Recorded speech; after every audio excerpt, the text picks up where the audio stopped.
বধূর সাজে বসে আছে বৃষ্টি। বৃষ্টিকে ঘিরে বসে আছে বৃষ্টির সমবয়সী অনেক মেয়ে। সবাই বৃষ্টির সাথে মজা করছে, দুষ্টুমি করছে। বৃষ্টির মনটাও খুব খুশি, হেসে হেসে কথা বলছে সবার সাথে। একটু পরেই নীলের সাথে বিয়ে হবে বৃষ্টির। নিজের পছন্দের মানুষের সাথে বিয়ে হবে বলে আনন্দ যেন আর শেষ হচ্ছে না বৃষ্টির মনে। হঠাৎ নীলের মা এসে বৃষ্টিকে বলল, দেখি দেখি আমার নীলামাকে কেমন লাগছে দেখি। মাশাল্লাহ, আমার নীলামাকে বধূ সাজে একদম রাজরানীর মতো লাগছে। আমার ছেলেটার কপাল খুব ভালো, তাই তোর মতো একটা জীবন সঙ্গী পাচ্ছেও। নীলের মায়ের কথা শুনে লজ্জায় লাল হয়ে গেল বৃষ্টি। বৃষ্টিকে লজ্জা পেতে দেখে নীলের মা বলল, এত লজ্জা পেতে হবে না মামুনি, একটু পরেই কাজী সাহেব আসবেন বিয়ে পড়াতে। আমি এখন আসি। এই তোরা আমার নীলামায়ের দিকে খেয়াল রাখিস। কথাটা বলে বৃষ্টির কপালে চুমু এঁকে দিয়ে চলে গেল নীলের মা। বৃষ্টি লজ্জা মাখা মুখ করে বসে রইল। আজ যে তার খুব আনন্দের একটা দিন। তার ভালোবাসার মানুষ নীলের সাথে তার বিয়ে হচ্ছে, ভাবতেই ভাল লাগছে বৃষ্টির। একটু পর দুজন মেয়ে এসে সবাইকে সহ বৃষ্টিকে বলল, নীলা ভাবি, নিচে চলো, কাজী সাহেব আসছেন, তোমাদের বিয়ে পড়ানো হবে এখন। মেয়ে দুটোর কথা শুনে লজ্জা রাঙা মুখ করে উঠে দাঁড়ালো বৃষ্টি। তারপর সবার সাথে নিচে নেমে গেল। নীল আর বৃষ্টিকে সামনাসামনি দুটো স্টেজে বসানো হলো। বৃষ্টি আর চোখে তার ভালোবাসার মানুষ নীলকে একবার দেখে নিল। শেরওয়ানিতে বেশ সুন্দর লাগছে নীলকে, আর নীলের চোখও এখন তার নীলার দিকে। নীল দেখতে বেশ হ্যান্ডসাম, 5 ফুট 10 ইঞ্চি লম্বা, গায়ের রং উজ্জ্বল শ্যাম, বেশ বডি বিল্ডারও আছে। শেরওয়ানিতে যেন আরও বেশি সুন্দর লাগছে আজ নীলকে। কাজী সাহেব এসে বিয়ে পড়াতে শুরু করলেন।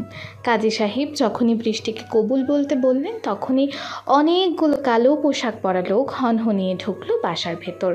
আর তাদের পেছন পেছন ঢুকলো একজন সুদর্শন ছেলে, প্রায় 6 ফুট হাইট, গায়ের রং ফর্সা, চুলগুলো অনেক সিল্কি আর স্টাইল করা, মুখে খোঁচা খোঁচা দাড়ি, আর বডি বিল্ডার।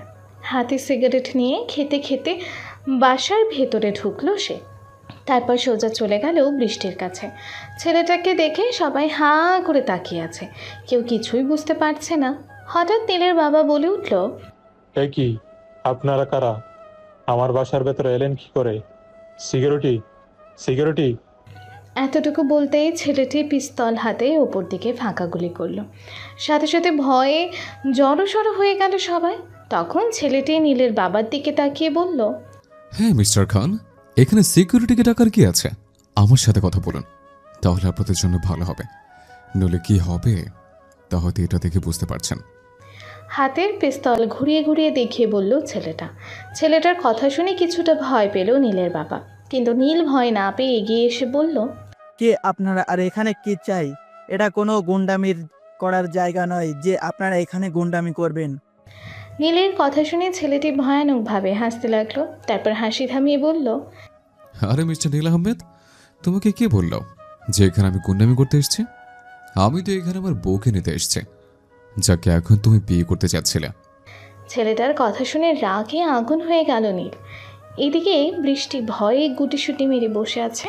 নীল রেগে গিয়ে বলল, হোয়াট ডু ইউ ম্যান? মুখ সামলে কথা বলুন। কে আপনি আর এখানে এসে এসব বলার মানে কি? আমি কি জানতে চাও?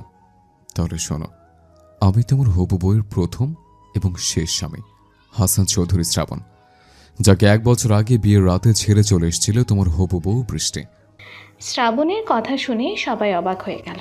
আর নীল দুপা পিছিয়ে গিয়ে বলল, আপনি এসব কি বলছেন? নীলা বিবাহিত, আর আপনি ওনার স্বামী। কি প্রমাণ আছে আপনার কাছে? প্রমাণ দেখতে চাও? ওয়েট। কথাটা বলে বৃষ্টির কাছে এগিয়ে গেল শ্রাবণ। তারপর বৃষ্টির দিকে ঝুঁকে বলল, সুইটহার্ট, আমি কি এত তাড়াতাড়ি ভুলে গেছো তুমি? এখানে সবাইকে বলে দাও, আমি তোমার স্বামী শ্রাবণ, আর তুমি আমার বউ বৃষ্টি। শ্রাবণের কথা শুনে উঠে দাঁড়ালো বৃষ্টি। তারপর রাগী গলায় বলল, আমি বৃষ্টি নই, আমার নাম নীলা, আর আমি চিনি না আপনাকে। কে আপনি? কেন করছেন এমন এখানে এসে?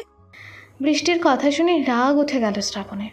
শ্রাবণ রাগী গলায় বলল, বৃষ্টি, আমি জানি তুমি আমায় খুব ভালো করে চিনতে পারছো, কিন্তু নাটক করছো আমার থেকে বাঁচতে। সেটা তো সম্ভব নয় সুইটহার্ট, তোমাকে তো আমার সাথে যেতে হবে। না, নীলা নাটক করছে না বাবা, নীলা সত্যি কথাই বলছে।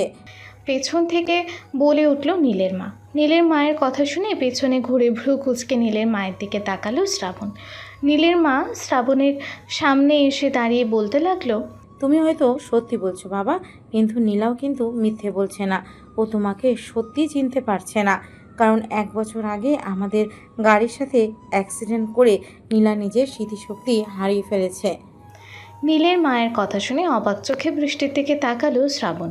তারপর নীলের মায়ের দিকে তাকিয়ে বলল, এসব আপনি কি বলছেন? হ্যাঁ, আমি ঠিক বলছি বাবা। নীলাকে আমরা 1 বছর আগে একদিন গভীর রাতে আমাদের গাড়ির সাথে অ্যাক্সিডেন্ট হওয়া অবস্থায় পাই। সেই অ্যাক্সিডেন্টে নীলা ওর মাথায় অনেক চোট পায়, যার ফলে ওর মন থেকে পুরনো সব স্মৃতি মুছে গেছে। তারপর থেকে আমরা অনেক খুঁজেছি ওর বাড়ির লোককে, কিন্তু কাউকে পাইনি। তখন নীলাকে আমি আমার নিজের মেয়ে মনে করে আমার কাছে রেখে দিই।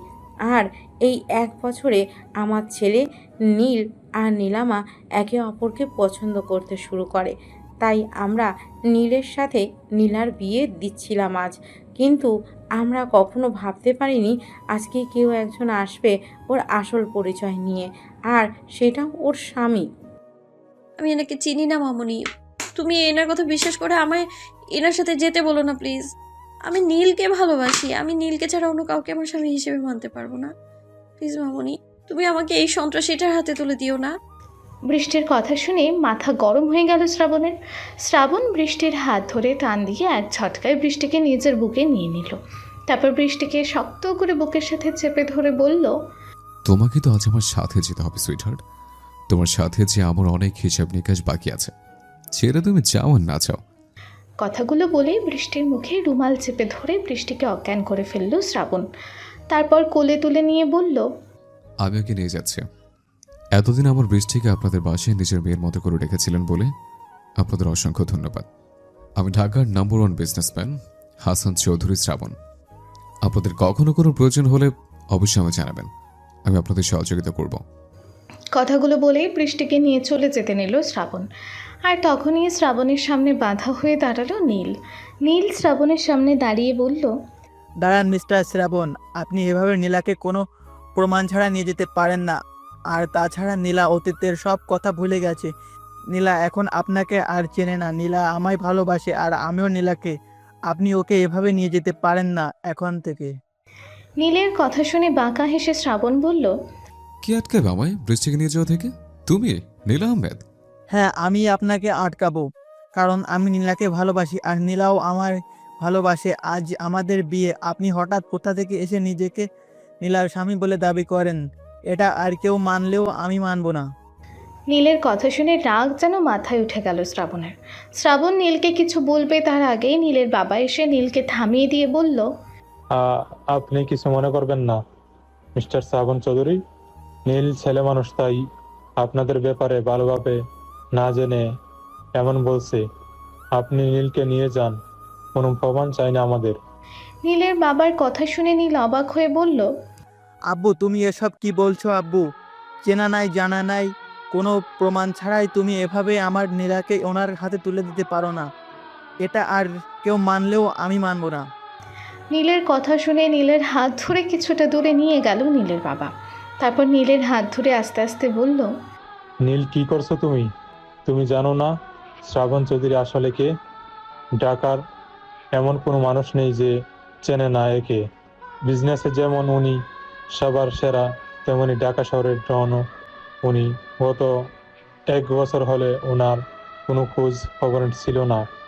সবাই ভেবেছিল উনি মারা গেছে, জানি না কি হয়েছিল, কিন্তু উনি যখন আবার ফিরে এসেছে তখন তাহলে নিশ্চয়ই ওনার রূপটা আগের চাইতে আরো ভয়ানক।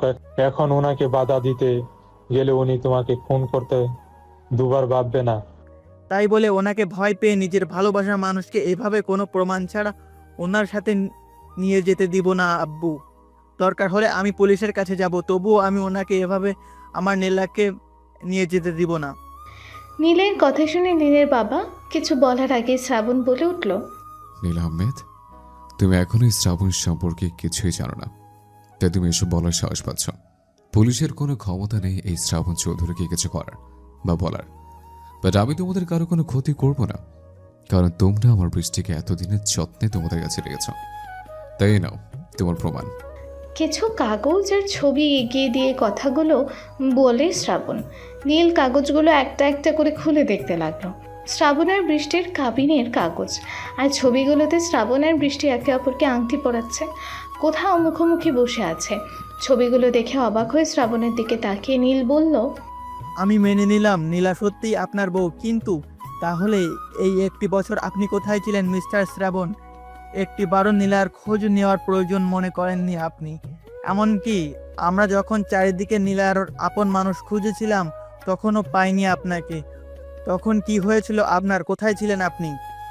কোন এক বিশ্বাসঘাতকের বিশ্বাসঘাতকতার জন্য এতদিন আমি লাইফ সাপোর্টে ছিলাম। তাহলে অনেক আগে আমার বৃষ্টিকে আমি এখান থেকে নিয়ে যেতাম। শ্রাবণের কথা শুনে নীল অবাক হয়ে বলল, কিন্তু আপনার মতো একজন লোকের সাথে এমন বিশ্বাসঘাতকতা করার সাহস হলো কার মিস্টার শ্রাবণ? আছে কেউ, একজন খুব কাছের কেউ। কথাগুলো বলে আর এক মুহূর্ত না দাঁড়িয়ে বৃষ্টিকে কোলে নিয়ে চলে গেল শ্রাবণ। শ্রাবণ চলে যেতেই এক ফোঁটা জল গড়িয়ে পড়ল নীলের চোখ থেকে। নীল তো তার নীলাকে সত্যিই অনেক ভালোবেসেছিল। 1 বছর আগে গভীর রাতে একটা পার্টি থেকে গাড়ি করে বাড়ি ফিরছিল নীল আর নীলের পরিবার। সবাই অনেক হাসাহাসি করতে করতে আসছিল। ড্রাইভিং সিটে বসে গাড়ি চালাচ্ছিল নীল নিজেই। হঠাৎ নীলের গাড়ির সামনে দৌড়ে একটা মেয়ে চলে আসে। গাড়িটা ব্রেক করার আগেই মেয়েটাকে অ্যাক্সিডেন্ট করে বসে নীল। গাড়ির সাথে জোরে ধাক্কা খেয়ে ছিটকে গিয়ে কিছুটা দূরে একটা পাথরের সাথে মাথায় আঘাত লাগে মেয়েটার। নীল আর দেরি না করে গাড়ি থামিয়ে তাড়াতাড়ি চলে যায় মেয়েটার কাছে। নীলের বাবা নীলকে বলে, নীল তাড়াতাড়ি চলো, আমরা এখান থেকে চলে যাই, কেউ দেখে ফেললে পুলিশ কেস হয়ে যাবে। নীলের বাবার কথা শুনে নীলের মা বলে, না নীলের বাবা, আমরা এভাবে একটা মেয়েকে মৃত্যুর মুখে ফেলে চলে যেতে পারি না। নীল, তুই দেখ তো মেয়েটা বেঁচে আছে কিনা, তাড়াতাড়ি ওকে হাসপাতালে নিয়ে চল। নীলের মায়ের কথা শুনে বৃষ্টিকে কোলে তুলে নেয় নীল। বৃষ্টি পুরো মুখটা রক্তে মাখামাখি, চেহারাটা বোঝার উপায় নেই। বৃষ্টিকে নিয়ে দ্রুত হাসপাতালে নিয়ে যায় নীল। ডাক্তার বৃষ্টির অবস্থা দেখে ওকে আইসিইউতে ভর্তি করে। ছোট একটা অপারেশন হয় বৃষ্টির। 3 দিন পর যখন জ্ঞান ফেরে তখন কাউকে চিনতে পারে না বৃষ্টি, এমনকি নামটাও বলতে পারে না। ডাক্তার নীলের পরিবারকে জানায় বৃষ্টির মাথায় আঘাত পেয়ে পুরনো সব স্মৃতি হারিয়ে গেছে ওর। বৃষ্টির এমন অবস্থা দেখে নীলের পরিবার বৃষ্টির আপন মানুষদের খুঁজে বের করার অনেক চেষ্টা করে, কিন্তু ফলাফল হয় শূন্য। এদিকে নীলের মায়ের শুধু একটা ছেলে বলে তার মেয়ের খুব শখ ছিল, তাই বৃষ্টিকে নিজের বাড়িতে নিয়ে যাওয়ার সিদ্ধান্ত নেয় নীলের মা। নীলের বাবা প্রথমে রাজি না হলেও পরে নীলের মায়ের জেদের কারণে রাজি হয়ে যায়। নীলের সাথে মিলিয়ে বৃষ্টির নাম রাখা হয় নীলা। নিজের মেয়ের মতো ভালোবাসেন বৃষ্টিকে নীলের মা। নীল প্রথমে নীলাকে খুব হিংসা করত, রাগ করলেও পরে ধীরে ধীরে নীলার প্রেমে পড়ে যায় নীল। আর একদিন নিজের মায়ের কাছে সে কথা বলে দেয় যে বিয়ে যদি করতে হয় তাহলেও নীলাকেই করবে। নীলের কথা শুনে অনেক খুশি হন নীলের মা, কিন্তু নীলের বাবা রাজি হন না। তবে পরে ছেলে আর ছেলের মায়ের জেদের কাছে হার মেনে তিনিও নীলাকে পুত্রবধূ বানাতে রাজি হয়ে যান। নীলাকে এ ব্যাপারে জিজ্ঞেস করলে নীলাও বিয়েতে মত দিয়ে দেয়। তারপরে বিয়ের আয়োজন করা হয় নীল আর নীলার। বৃষ্টিকে নিয়ে সোজা নিজের বাসায় চলে আসে শ্রাবণ। তারপর বৃষ্টিকে কোলে নিয়ে নিজের রুমের বিছানায় শুইয়ে দেয়। বৃষ্টি বধূর সাজে সেজে আছে, কি সুন্দর লাগছে বৃষ্টিকে এই সাজে। অপলকে বৃষ্টির দিকে তাকিয়ে আছে শ্রাবণ, যেন কত শত বছর পর শ্রাবণ বৃষ্টিকে দেখছে। যখনই শ্রাবণের মনে পড়ল বৃষ্টির এই বিয়ের সাজ ওর জন্য নয়, বরং অন্য একটি ছেলের জন্য, সাথে সাথে যেন মাথায় রক্ত উঠে পড়ল শ্রাবণের। শ্রাবণ অজ্ঞান বৃষ্টির শরীর থেকে সব গয়না টেনে খুলে ছিঁড়ে ফেলে দিল। তারপর বিয়ের শাড়িটা ধরে টান দিয়ে খুলতে নিয়েই কী যেন ভেবে আর খুলল না।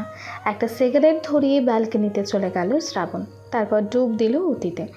বৃষ্টি যখন শ্রাবণের পেটে ছুরি মেরে চলে যায় তখন চারিদিকে অন্ধকার হয়ে মাটিতে লুটিয়ে পড়ে শ্রাবণ।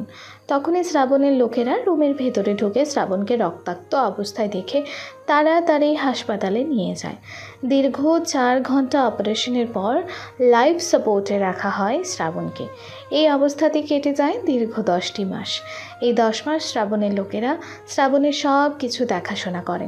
10 মাস পর যখন শ্রাবণের জ্ঞান ফিরে সুস্থ হয়ে যায় তখন বৃষ্টিকে পাগলের মতো খুঁজতে থাকে শ্রাবণ। পুরো 45 দিন খোঁজার পর বৃষ্টির খোঁজ মেলে, আর তখনই জানতে পারে বৃষ্টির কালকে বিয়ে। বৃষ্টির নাম পাল্টেও এখন নীলা নামে আছে। নীলের বাড়ির সবার খোঁজ খবর নিয়ে বৃষ্টির কাছে আসে শ্রাবণ। তার পরের ঘটনা তো সবাই জানেই। সুস্থ হয়ে ফেরার পর থেকে শ্রাবণের একমাত্র সাথী সিগারেট। যে শ্রাবণ আগে সিগারেট স্পর্শ করেও দেখতো না, সেই শ্রাবণ এখন দিনে কতগুলো সিগারেট খায় সে নিজেও জানে না। মাঝে মাঝে মদ খেয়েও পড়ে থাকে শ্রাবণ। আর এসব কিছুর মূল কারণ হচ্ছে বৃষ্টির বিশ্বাসঘাতকতা। সকাল 9টা। জ্ঞান ফিরে অপরিচিত একটি রুমের বিছানায় নিজেকে আবিষ্কার করে বৃষ্টি। বৃষ্টির মাথাটা প্রচুর ঝিমঝিম করছে। মাথায় হাত দিয়ে উঠে বসে বৃষ্টি। তারপর চারিদিকে ভালো করে তাকিয়ে দেখে অনেক বড় একটি রুমে শুয়ে আছে ও। রুমে দেয়ালের সাথে লাগানো আছে বৃষ্টির অনেকগুলো ছবি। কিছু ছবিতে বৃষ্টির সাথে শ্রাবণও আছে। বৃষ্টি অবাক চোখে সব দেখতে থাকে আর মনে মনে ভাবতে থাকে, এই ছবিগুলো আমি কবে তুললাম? আর আমার সাথে এই লোকটাই বা এলো কি করে? তাহলে কি উনি সত্যি বলছিলেন? আমি কি সত্যি ওনার বউ? তাই যদি হবে তাহলে আমার কিছু মনে নেই কেন? বৃষ্টি এমন আকাশ পাতাল চিন্তা করতে ব্যস্ত। আর তখনই রুমে ঢোকে শ্রাবণ। দরজা খোলার শব্দ পেয়ে ছবির দিকে থেকে চোখ সরিয়ে শ্রাবণের দিকে তাকায় বৃষ্টি। শ্রাবণ একটা গ্লাসে করে লেবুর শরবত নিয়ে বৃষ্টির দিকেই এগিয়ে আসছে। শ্রাবণকে দেখে কাল বিয়ের সময় কথা মনে পড়ে যায় বৃষ্টির। সাথে সাথে বৃষ্টির জড়সড় হয়ে বসে পিছুতে থাকে। শ্রাবণ শরবতের গ্লাস হাতে বৃষ্টির পাশে এসে বসে। গ্লাসটা বৃষ্টির দিকে এগিয়ে দিয়ে বলে, এই নাও সুইটহার্ট, শরবতটা খেয়ে নাও, ভালো লাগবে। আমি বাড়ি যাব। আমায় আপনি কেন নিয়ে এসেছেন? আমি বাড়ি যাব। বৃষ্টির কথা শুনে রাগ উঠে গেল শ্রাবণের। শ্রাবণ ডাকটাকে সংযত রেখে বাঁকা হেসে বলল, এটাই তো তোমার আর আমার বাড়ি বৃষ্টি, আর এটাই আমাদের রুম। তুমি তো তোমার বাড়িতে আছো। আমি বৃষ্টি নই, আমার নাম নীলা। কেন তুলে এনেছেন আপনি আমায়? আমি আমি আমার নীলের কাছে যাব। প্লিজ আমায় যেতে দিন। আমি আপনাকে চিনি না আমি আপনাকে। কথাগুলো চিৎকার করে বলতে বলতে শ্রাবণের হাতের শরবতটা নিচে ফেলে দিল বৃষ্টি। সাথে সাথে শ্রাবণের ডাকতে যেন মাথায় উঠে গেল। শ্রাবণ বৃষ্টির চুলের মুঠি ধরে দাঁতে দাঁত চেপে বলল, ভালো ভালো আমি যা বলছি তা করো, তাহলে আমি ভুলে যাব তোর মেমোরি লস হয়েছে। আমার মাঝে ডেঞ্জারাস লাভারকে জায়গায় তুলিস না বৃষ্টি, সেটা তোর জন্য মোটেও ভালো হবে না। কথাগুলো বলেই চুলের মুঠি ছেড়ে দিল শ্রাবণ। তারপর বাইরে যেতে যেতে বলল, আলমারিতে তোমার কাপড় চোপড় রাখা আছে, ওখান থেকে একটা ফ্রেশ হয়ে পরে নিচে এসো। আমি জানি এই পোশাকে তোমার না দেখি, আর আমার কথার অমান্য হলে আমি কি করতে পারি তা তোমার ধারণারও বাইরে। কথাগুলো বলে রুম থেকে বেরিয়ে গেল শ্রাবণ। শ্রাবণ চলে যেতে বৃষ্টি হু হু করে কাঁদতে লাগলো। কী হওয়ার কথা ছিল আর কি হচ্ছে এসব। বৃষ্টি নীলকে ভালোবাসে না ঠিকই, কিন্তু অপছন্দ করে না। আর নীলের মা বৃষ্টিকে নিজের মেয়ের মতো ভালোবাসা দিয়ে আগলে রেখেছেন এই 1টি বছর। তার ইচ্ছের ওপর বৃষ্টি না করতে পারেনি, তাই নিজের ভালো লাগাটাকে ভালোবাসা ভেবে বিয়ে করতে যাচ্ছিল নীলকে। কিন্তু হঠাৎ কী থেকে কী হয়ে গেল কিছুই বুঝতে পারছে না বৃষ্টির মাথায়। বৃষ্টি কোনো উপায়ে অন্তর না দেখে বিছানা ছেড়ে নেমে আলমারির কাছে গেল। তারপর আলমারি খুলে দেখলো সেখানে অনেকগুলো জামা কাপড় রাখা, আর সবগুলোই ওর সাইজের। বৃষ্টি কিছুটা অবাক হলো জামা কাপড়গুলো দেখে। তারপর নীল রঙের একটা গাউন জামা বের করে ওয়াশরুমে চলে গেল বৃষ্টি। ওয়াশরুম থেকে ফ্রেশ হয়ে গাউনটা পরে নিল বৃষ্টি। তারপর আয়নার সামনে দাঁড়িয়ে ভেজা চুলগুলো মুছতে মুছতে ভাবতে লাগলো, সত্যি কি আমার নাম নীলা নয়, বৃষ্টি? সত্যি কি আমি ওই লোকটার বউ ছিলাম? এটা যদি মিথ্যেই হবে তাহলে আমার এতগুলো ছবি এখানে এলো কি করে? আর আমার গায়ের মাপের জামা কাপড়ই বা এখানে আলমারিতে যত্ন করে রাখা কেন? কিন্তু সত্যি যদি উনি আমার স্বামী হবেন আর আমি ওনার স্ত্রী, তাহলে এতদিন উনি কেন আমার কোনো খোঁজ করলেন না? কেনই বা আমি তার থেকে হারিয়ে গিয়েছিলাম? উফ, কিছু ভাবতে পারছি না। আমি বড্ড মাথা ব্যথা করছে আমার। কথাগুলো ভেবে মাথা ব্যথা শুরু হয়ে গেল বৃষ্টির। আর তখনই বৃষ্টিকে কেউ পেছন থেকে জড়িয়ে ধরলো। আচমকা কেউ এইভাবে জড়িয়ে ধরায় কারেন্টের শক খাওয়ার মতো কিছুটা দূরে সরে গেল বৃষ্টি। তারপর পেছনে ঘুরে তাকিয়ে দেখলো শ্রাবণ দাঁড়িয়ে আছে। পা থেকে মাথা পর্যন্ত বৃষ্টিকে বারবার দেখছে শ্রাবণ। শ্রাবণের এমন চাহনি দেখে বৃষ্টি কিছুটা অস্বস্তি বোধ করলো। বলল, দেখুন, আমি জানি না সত্যি আপনার সাথে আমার কখনো বিয়ে হয়েছিল কিনা, আর আমি সত্যি আপনার বউ কিনা আমি জানি না, কিন্তু প্লিজ আপনি আমার কাছে আসার চেষ্টা করবেন না। আমি নীলকে ভালোবাসি, আর নীলকে নিজের স্বামী হিসেবে। আর বলতে পারল না বৃষ্টি। শ্রাবণ সজোরে বৃষ্টির গালে একটা থাপ্পড় মেরে দিল। আচমকা শ্রাবণের এমন থাপ্পড় খেয়ে কিছুটা দূরে গিয়ে ফ্লোরে পড়ে গেল বৃষ্টি। তারপর গালে হাত দিয়ে কাঁদতে কাঁদতে ঘুরে তাকালো শ্রাবণের দিকে। শ্রাবণ দৌড়ে গিয়ে বৃষ্টির চুলের মুঠি ধরে মুখের কাছে মুখ নিয়ে দাঁতের দাঁত চেপে বলল, আর একবার যদি তোর মুখে আমি অন্য কোনো ছেলের নাম শুনি বৃষ্টি, তাহলে তোর জিহ্বা আমি কেটে ফেলবো। তুই শুধু শ্রাবণের। শ্রাবণ ছাড়া তোর জীবনে আর কেউ ছিল না, এখনো নেই, আর কোনোদিন আসবেও না। শ্রাবণের কথা শুনে বৃষ্টি কিছু বলতে পারছে না। চুলে খুব ব্যথা পাচ্ছে বৃষ্টি, তাই কিছু না বলে শ্রাবণের হাতের উপর হাত রেখে কান্না করে আহ শব্দ করে উঠল। সাথে সাথে বৃষ্টির চুলের মুঠি ছেড়ে দিল শ্রাবণ। তারপর বৃষ্টির দুগালে হাত রেখে উত্তেজিত হয়ে বলল, সরি জান, আসলে তোমার কথা শুনে খুব রাগ উঠে গেছিল, তাই খেয়াল করিনি। খুব ব্যথা লেগেছে তোমার? সরি জান, আর হবে না, প্লিজ। তুমি খেতো না? তোমার চোখের জল যে সহ্য করতে পারি না আমি। কথাগুলো বলতে বলতে বৃষ্টির গালে আর কপালে চুমু এঁকে দিল শ্রাবণ। বৃষ্টি অবাক হচ্ছে শ্রাবণের এমন আচরণে। ক্ষণে ক্ষণে একটা মানুষের আচরণ কী করে পাল্টাতে পারে সেটা ভেবে পাচ্ছে না বৃষ্টি। কিন্তু শ্রাবণকে দেখে বড্ড বেশি ভয় করছে ওর। বৃষ্টি এখন কী করে শ্রাবণের থেকে ছাড়া পাবে তা ভেবে পাচ্ছে না। তাই বৃষ্টি বলল, আমার খুব ক্ষুধা লেগেছে, আমার ছাড়ুন প্লিজ, আমি খাবো কিছু। বৃষ্টির কথা শুনে কোনো উত্তর না দিয়ে মুচকি হেসে বৃষ্টিকে কোলে তুলে নিল শ্রাবণ। হঠাৎ এভাবে কোলে নেয় বৃষ্টি বলল, কি করছেন কি, প্লিজ নামিয়ে দিন, আমি একাই যেতে পারবো। আমি শ্, কোনো কথা নয়, চুপ করে আমার সাথে চলো। শ্রাবণের কথা শুনে আর কিছু বলার সাহস হলো না বৃষ্টির। শ্রাবণ ওকে কোলে নিয়ে নিচে চলে আসলো। তারপর ডাইনিং টেবিলের কাছে গিয়ে একটা চেয়ারে বসিয়ে দিল। তারপর একটা প্লেটে খাবার নিয়ে নিজে হাতে মেখে বৃষ্টির মুখের কাছে ধরে বলল, হা করো বৃষ্টি। আমি একা খেতে পারবো, আপনাকে কষ্ট করতে হবে না। হুম, বলেছি না আমার কথার উপর কোনো কথা নয়। হা করো তুমি, এখন থেকে আমার হাতেই খাবে। কিন্তু আমি নিজে খেতে পারবো তো, আর তাছাড়া আমার কি হাত নেই যে আপনাকে খাইয়ে দিতে হবে আমায়? বেশি কথা আমি একদম পছন্দ করি না বৃষ্টি। ভালোই ভালোই হা করে খাবারটা খেয়ে নাও। শ্রাবণের ধমক খেয়ে আর কিছু বলার সাহস হলো না বৃষ্টির। চুপচাপ শ্রাবণের হাতে খেতে লাগলো। কেন জানে না শ্রাবণকে খুব কাছের কেউ মনে হচ্ছে বৃষ্টির। মনে হচ্ছে এর আগেও যেন শ্রাবণের এমন ধমক, এমন শাসন শুনেছেও। এই অল্প সময়ের মাঝে কেন জানে না শ্রাবণের প্রতি একটা ভালো লাগা কাজ করছে বৃষ্টির মনে। বৃষ্টি জানে না ওর এমন কেন হচ্ছে। তবে কি সত্যি লোকটা ওর স্বামী? সত্যি কি একসময় খুব ভালোবাসতো বৃষ্টি ওকে? এসব আকাশ পাতাল ভাবছে আর খাচ্ছে বৃষ্টি। কতটা খেয়েছে বৃষ্টির সেদিকে কোনো খেয়ালই নেই।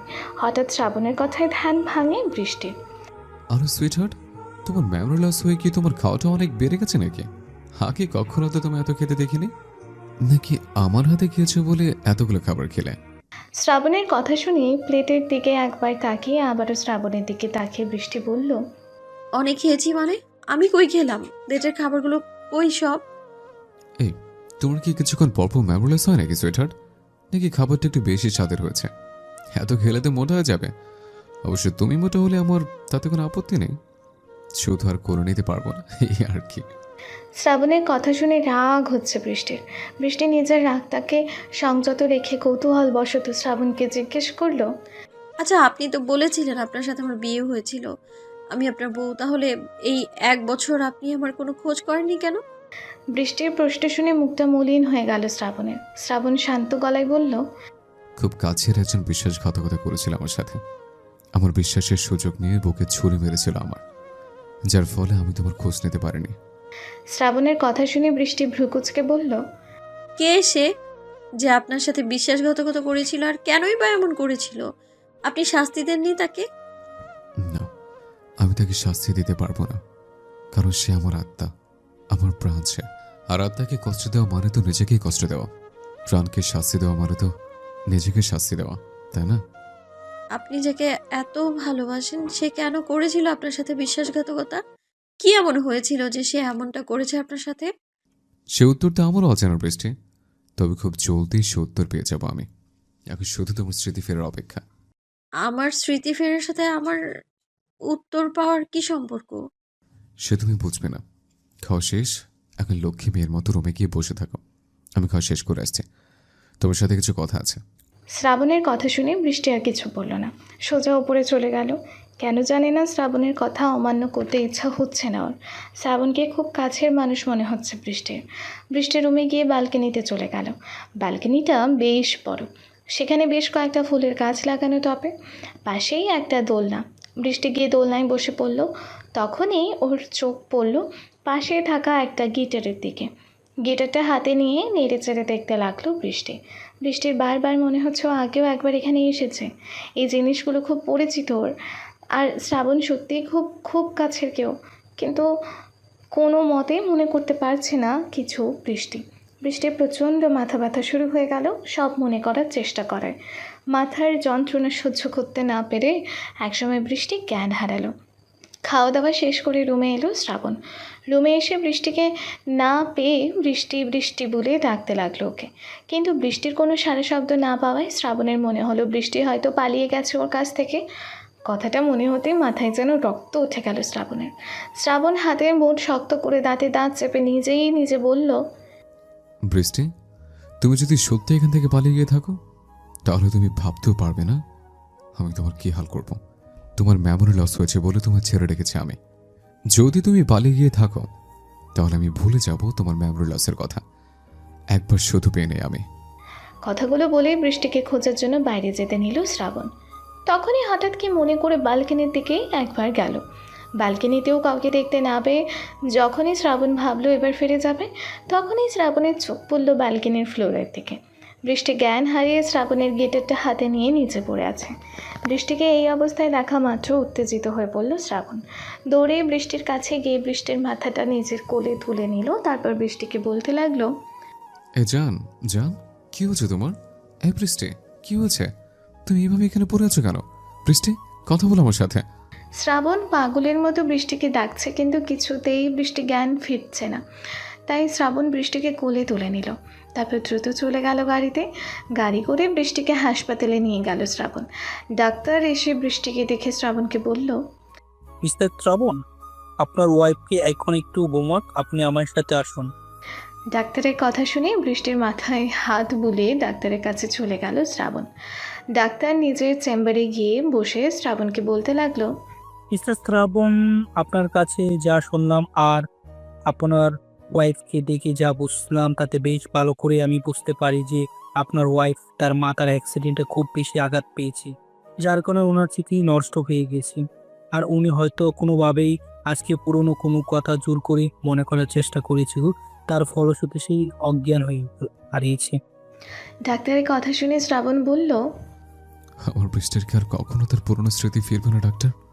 হ্যাঁ, ফিরবে, অবশ্যই ফিরবে, কিন্তু সময়টা কখন এটা শিওর বলা যাচ্ছে না মিস্টার শ্রাবণ। তবে একটা কথা, আপনি কখনো ভুল করে ওনার জোর করে স্মৃতি মনে করার চেষ্টা করবেন না, তাহলে আপনার ওয়াইফ বড় ক্ষতি হয়ে যেতে পারে, এমনকি উনি পাগল হয়ে যেতে পারেন। শ্রাবণের কথা শুনে মুচকে হেসে ডাক্তার বলল, আমি চেষ্টা করবো না ডাক্তার, চেষ্টা করবো না বৃষ্টির স্মৃতি ফেরানোর। তবুও কি আপনি সুস্থ করে দিন। সত্যি আপনার ওয়াইফের কপাল খুব ভালো মিস্টার শ্রাবণ, তাই আপনার ওকে এতটা ভালোবাসেন। চিন্তা করেন আপনার ওয়াইফ খুব তবে তাড়াতাড়ি সুস্থ হয়ে যাবে। শুধু ওনার উপর কোনো বিষয়ে জোর খাটাবেন না, আর জোর করে ওনাকে পুরনো স্মৃতি মনে করার চেষ্টা করবেন না। ওকে ডাক্তার, আমি মনে রাখবো আপনার কথা। আমি কখনো কোনো বিষয়ে জোর করবো না বৃষ্টির সাথে, কখনো ওকে পুরনো স্মৃতি মনে করানোর চেষ্টাও করবো না। কথাগুলো বলে বৃষ্টির কেবিনের দিকে চলে গেল শ্রাবণ। শ্রাবণ চলে যেতেই ডাক্তার মুচকি হেসে বলল, এমন একটা রোগ যে রোগে কারোর জন্য কতটা পাগল হতে পারে, এবং এই শ্রাবণ চৌধুরীকে না দেখলে হয়তো জানতাম না। শ্রাবণ ডাক্তারের চেম্বার থেকে বেরিয়ে বৃষ্টির কেবিনে গেল। কেবিনে ঢোকা মাত্র সামনে দেখে রাগে কপালের রগ ফুলে উঠল শ্রাবণের। হাতের মুঠ শক্ত করে অগ্নিদৃষ্টিতে তাকিয়ে রইল সামনের মানুষটার দিকে। বৃষ্টির জ্ঞান ফিরে এসেছে, আর বৃষ্টির পাশে বৃষ্টির হাত ধরে বসে আছে নীল। নীলের পাশেই দাঁড়িয়ে আছে নীলের মা আর বাবা। শ্রাবণকে দেখা মাত্রই নীলের হাত থেকে নিজের হাতটা ছাড়িয়ে নিল বৃষ্টি, কারণ বৃষ্টির মনে আছে শ্রাবণ বলেছিল ওর মুখে যেন অন্য কোনো ছেলের নাম না শুনে শ্রাবণ। সেখানে ওর হাত ধরা দেখলে তো শ্রাবণ কী করে বসবে তার কোনো ঠিক নেই।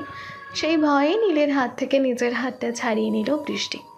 বৃষ্টির এমন আচরণে নীল শ্রাবণকে না দেখে আবারও বৃষ্টির হাত ধরে বলল, কি হলো নীলা, তুমি হাতটা সরিয়ে নিলে কেন আমার থেকে? নীলের কথার উত্তরে বৃষ্টি কিছু বলার আগে শ্রাবণ গম্ভীর গলায় বলে উঠল, তোমার জ্ঞান ফিরেছে বৃষ্টি? কেমন আছো এখন তুমি? শ্রাবণের গলার স্বর শোনা মাত্র বৃষ্টির হাতটা ছেড়ে দিল নীল। যতই হোক নীল তো প্রমাণ পেয়েছে বৃষ্টি শ্রাবণের বউ। নীল বৃষ্টির কাছ থেকে উঠে এসে শ্রাবণকে বলল, কেমন আছেন মিস্টার শ্রাবণ? আর নীলা অজ্ঞান হলো কি করে? আপনার বাসায় গিয়ে জানতে পারলাম আপনি ওকে নিয়ে হাসপাতালে এসেছেন, তাই আমরাও চলে এলাম। কি হয়েছিল আমার নীলার? নীলের কথা শুনে রাগ হলেও নিজের রাগটাকে কন্ট্রোলে রাখে শ্রাবণ। বলল, ও তোমার নীলা নয়, নীলা আহমেদ। ও আমার বৃষ্টি। এতটুকু বলেই নীলকে পাশ কাটিয়ে বৃষ্টির কাছে চলে গেল শ্রাবণ। তারপর বৃষ্টির পাশে বসে বৃষ্টির মাথায় হাত বুলিয়ে বলল, এখন কেমন আছো বৃষ্টি? তুমি বেল করে তো অজ্ঞান হলে কি করে? শ্রাবণের কথা শুনে বৃষ্টি কিছুটা অস্বস্তি বোধ করে বলল, আমি জানি না আমার কি হয়েছিল, মাথায় প্রচন্ড ব্যথা হয়, তারপরে চারিদিকে অন্ধকার হয়ে জ্ঞান হারাই আমি, তারপরে কিচ্ছু মনে নেই আমার। বৃষ্টির অস্বস্তির বিষয়টা বুঝতে পেরে বৃষ্টির থেকে সরে দাঁড়ালো শ্রাবণ। তারপর নীলের বাবা মায়ের দিকে তাকিয়ে বলল, কেমন আছেন আঙ্কেল আন্টি? এই তো ভালো আছি বাবা, কিন্তু নীলা মামুনির জন্য মনটা কেমন করতেছে, তাই তোমার বাসায় গেছিলাম। তোমাদের সেখানে না পেয়ে এখানে চলে আসলাম। ও, ভালো করেছেন আন্টি। এখন আমাদের সাথে বাসায় চলুন, আমি ডাক্তার থেকে বৃষ্টির রিলিজ নিয়ে আসছি। শ্রাবণের কথা শুনে বৃষ্টি বলল, শুনছেন? বৃষ্টির গলা পেয়ে পেছন থেকে ঘুরে তাকালো শ্রাবণ। তারপর বলল, কিছু বলবে আমায় বৃষ্টি? হ্যাঁ, মানে আসলে আমি মামুনির সাথে মামুনির বাসায় যেতে চাই। আপনার বাসায় যাব না আমি, আমায় একটু মামুনির বাসায় যেতে দিন না প্লিজ।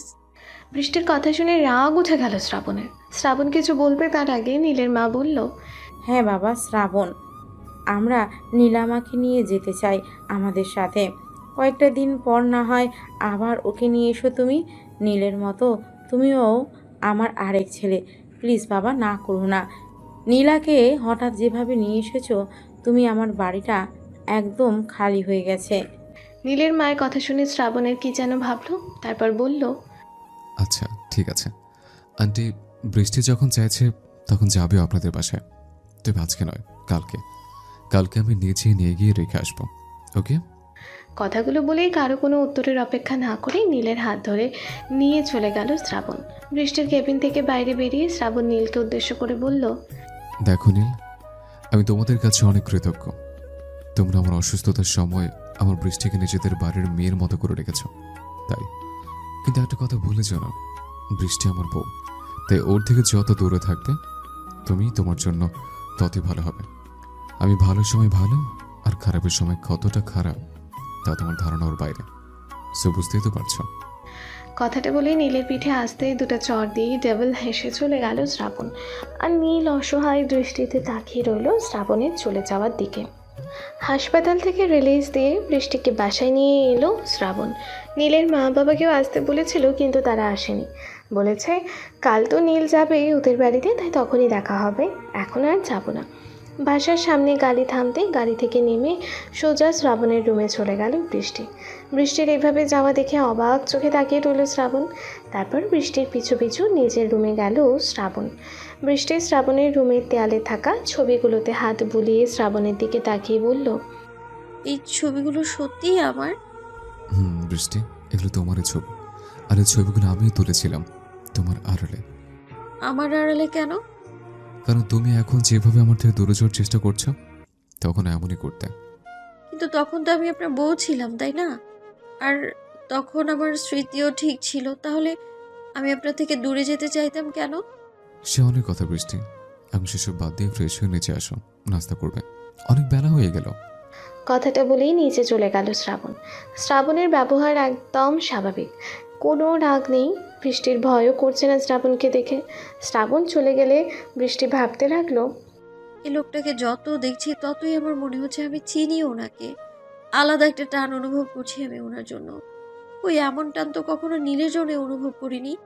তাহলে কি সত্যিই আমি কখনো এই লোকটাকে খুব ভালোবাসতাম? কেন কিছু মনে পড়ছে না আমার, কেন মুছে গেছে সব স্মৃতি মন থেকে? তবে কেন এত ভালো লাগা অনুভব করছি আমি ওনার প্রতি, তা আবার মাত্র এটুকু সময়ের মাঝেই? এসব কথা ভেবেই মন খারাপ হচ্ছে বৃষ্টির। বৃষ্টি আলমারি থেকে একটা হলুদ রঙের জামা বের করে ওয়াশরুমে চলে গেল ফ্রেশ হতে। তারপর ফ্রেশ হয়ে এসে নিচে না গিয়ে ব্যালকনিতে চলে গেল বৃষ্টি। ব্যালকনিতে গিয়ে দেখলো সেই গিটারটা নিচে পড়ে আছে। বৃষ্টি গিটারটা হাতে তুলে নিয়ে দোলনায় গিয়ে বসলো। তারপর গিটারটা বাজানোর চেষ্টা করতে লাগলো। আর তখনই শ্রাবণ খাবারের প্লেট হাতে রুমে ঢুকে বৃষ্টিকে ডাকতে লাগলো। শ্রাবণের ডাক শুনে গিটার হাতে উঠে আসলো বৃষ্টি। তারপর শ্রাবণকে উদ্দেশ্য করে বলল, আপনি গিটার বাজাতে জানেন শ্রাবণ? বৃষ্টির কথা শুনে খাবারের প্লেটটা টেবিলে রেখে বৃষ্টির দিকে তাকিয়ে শ্রাবণ বলল, হুম, জানি। আগে তুমি গান শোনাতাম গিটার বাজিয়ে, কিন্তু তুমি হারিয়ে যাওয়ার পর আর কখনো বাজানো হয়নি। এখন আমায় একটু গান শোনাবেন? আসলে আগের কথা তো আমার কিছু মনে নেই, আর গিটারটা দেখে খুব ইচ্ছে করছে গিটার বাজিয়ে গান শুনতে। শোনাবেন? বৃষ্টির কথা শুনে শ্রাবণ কিছুক্ষণ বৃষ্টির দিকে তাকিয়ে রইল। তারপর মুচকি হেসে বলল, হুম, শোনাবো। তবে আগে খেয়ে নাও, তারপর। শ্রাবণের কথা শুনে খুশি হয়ে খেতে গেল বৃষ্টি। শ্রাবণ বৃষ্টিকে থামিয়ে দিয়ে নিজে হাতে বৃষ্টিকে খাওয়াতে লাগলো। বৃষ্টিও বাধ্য মেয়ের মতো শ্রাবণের হাতে খেতে লাগলো। খাওয়া শেষ করে হাত মুছে শ্রাবণ বৃষ্টিকে নিয়ে ব্যালকনিতে চলে গেল। তারপর গিটারটা হাতে নিয়ে বৃষ্টিকে পাশে বসিয়ে বৃষ্টির দিকে তাকিয়ে বলল, কি গান শুনবে? শ্রাবণের মুখে জান ডাকটা শুনে যেন হৃদয় ছুঁয়ে গেল বৃষ্টির। বৃষ্টি মুচকি হেসে বলল, আপনার যেটা ভালো লাগে সেটাই শোনান। বৃষ্টির কথা শুনে মুচকি হেসে গিটার বাজিয়ে গান ধরল শ্রাবণ। বোঝাতে পারি না তোমায় আমি কতটা ভালোবাসি। আমি জানি তুমিও জানো। এই মায় আর কেউ বোঝে না। গানটা গাওয়া শেষ করে বৃষ্টির দিকে তাকালো শ্রাবণ। তাকিয়ে দেখে বৃষ্টি ওর কাঁধে মাথা রেখে ঘুমিয়ে পড়েছে গান শুনতে শুনতে। শ্রাবণ হাতের গিটারটা পাশে রেখে কোলে তুলে নিল বৃষ্টিকে। তারপর বিছানায় এসে সযত্নে শুইয়ে দিল বৃষ্টিকে। তারপর বৃষ্টির কপালের ওপর পড়ে থাকা চুলগুলো সরিয়ে দিয়ে বৃষ্টির কপালে চুমু এঁকে দিল শ্রাবণ। তারপর বৃষ্টির গালে হাত রেখে বলতে লাগলো, জানি না সেদিন কি হয়েছিল তোমার। কেন এরকম করেছিলে তুমি আমার সাথে? কেন খুন করতে চেয়েছিলে আমায়? লাইফ সাপোর্ট থেকে বেরোনোর পর ভেবেছিলাম তোমার অনেক শাস্তি দেব, আমার সাথে বিশ্বাসঘাতকতা করার জন্য তিলে তিলে কষ্ট দিব। কিন্তু কি করব বলো জান? তোমার মতো করে আমি তো তোমায় ভালোবাসিনি। তোমায় ভালোবেসেছি আমি নিজের প্রাণের চেয়েও বেশি। তোমায় কষ্ট দিতে গেলে যে সেই কষ্টটা আমার বুকে এসেই লাগবে। কি করে বোঝাবো তোমায়? তুমি আমার রক্তে মিশে গেছো। তোমাকে কষ্ট দিতে গেলে যে তার চাইতে হাজার গুণ বেশি কষ্ট আমার বুকে এসে লাগে। বড্ড বেশি ভালোবাসি আমি তোমায় জান। এতটা ভালোবাসি যে তোমায় কষ্ট দেওয়ার কথা চিন্তা করতে পারি না আমি। তুমি আমার সাথে যাই করে থাকো না কেন, আমি জানি তুমি আমায় অনেক ভালোবাসো। আর আমায় খুন করতে যাওয়ার পেছনেও নিশ্চয়ই এমন কোনো কারণ আছে যা আমার অজানা। এখন শুধু তোমার স্মৃতি ফেরার অপেক্ষা। তারপর আমি জানতে পারবো তুমি সেদিন কেন এমন করেছিলে আমার সাথে। আই লাভ ইউ জান, I love you so much. কথাগুলো বলেই ঘুমন্ত বৃষ্টির ঠোঁটে আলতো করে ঠোঁট ছোঁয়ালো শ্রাবণ। তারপর কিছুক্ষণ অপলকে তাকিয়ে রইল বৃষ্টির দিকে। দুফোঁটা জল গড়িয়ে পড়ল শ্রাবণের চোখ থেকে। শ্রাবণ চোখ মুছে বেরিয়ে গেল রুম থেকে। ভালোবাসা যে বড়ই কষ্টের। মানুষ হাজার চেষ্টা করেও নিজের ভালোবাসার মানুষটাকে কষ্ট দিতে পারে না। নিজে হাজার কষ্টে থেকেও সুখে থাকার অভিনয় করে যায় ভালোবাসার মানুষটাকে ভালো রাখতে। হাজার চাওয়া সত্ত্বেও তার কোনো ক্ষতি করতে পারে না। নিচে এসে শ্রাবণ ও লোকেদের ডাকলো। তারপর সবাই এলে শ্রাবণ সবাইকে উদ্দেশ্য করে বলল, খোঁজ পেয়েছো ওদের? কোথায় আছে ওরা? শ্রাবণের কথা শুনে মাথা নিচু করে লোকগুলো উত্তর দিল, এখনো কোনো খোঁজ পাইনি স্যার।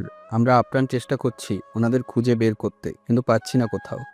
সবার কথা শুনে রাগী গলায় শ্রাবণ বলল, যত তাড়াতাড়ি সম্ভব খুঁজে বের করো ওদের। ওদের খুঁজে পেলে অনেক প্রশ্নের উত্তর আমি পাবো। এখন তোমরা যাও এখান থেকে, আর যেখান থেকে পারো খুঁজে বের করো ওদের। ওদের খবর আমার চাই, যত দ্রুত সম্ভব চাই।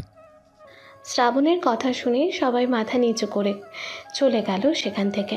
ওরা চলে যেতেই শ্রাবণ বলল, বর্ষা, সৌরভ আর নাজমুলকে খুঁজে বের করতে হবে আমাকে। ওদের পেলে আমি আমার অনেক প্রশ্নের উত্তর পাবো। হঠাৎ কোথায় হয়ে গেল ওরা এভাবে? আমি হাসপাতালে এতগুলো দিন মৃত্যুর সাথে লড়াই করলাম, তবুও কেন ওরা একটিবারের জন্য এলো না? হাসপাতাল থেকে ফিরে নিজের রুমে এসে বৃষ্টির একটি ছবি হাতে বসে আছে নীল। চোখ দুটো ছলছল করছে। ও যেও নীলাকে সত্যিই অনেক ভালোবেসে ফেলেছিল। নীলার সাথে তো বিয়ে হতেও যাচ্ছিল, তাহলে হঠাৎ কী থেকে কী হয়ে গেল ওদের জীবনে? কেন হলো এমন এসব ভাবছে আর বৃষ্টির ছবির দিকে তাকিয়ে আছে নীল।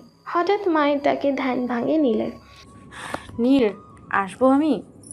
মায়ের ডাক শুনে তাড়াতাড়ি নিজের চোখটা মুছে নিল নীল। তারপর বৃষ্টির ছবিটা লুকিয়ে বলল, আমার রুমে আসতে আবার তোমার অনুমতি নিতে হয় আম্মু। এসো ভিতরে এসো। লুকিয়ে কি করবি নীল? মায়ের চোখে ফাঁকি দেওয়া কি এতই সহজ? নীলাকে ভেবে আর কষ্ট পাস না নীল। নীলা যে আমাদের কাছে শুধু অমানত হিসাবে ছিল, ওকে এ বাড়িতে সারা জীবনের জন্য রাখার অধিকার ছিল না আমাদের।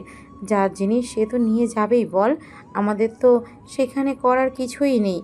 মায়ের কথা শুনে মাকে জড়িয়ে ধরল নীল।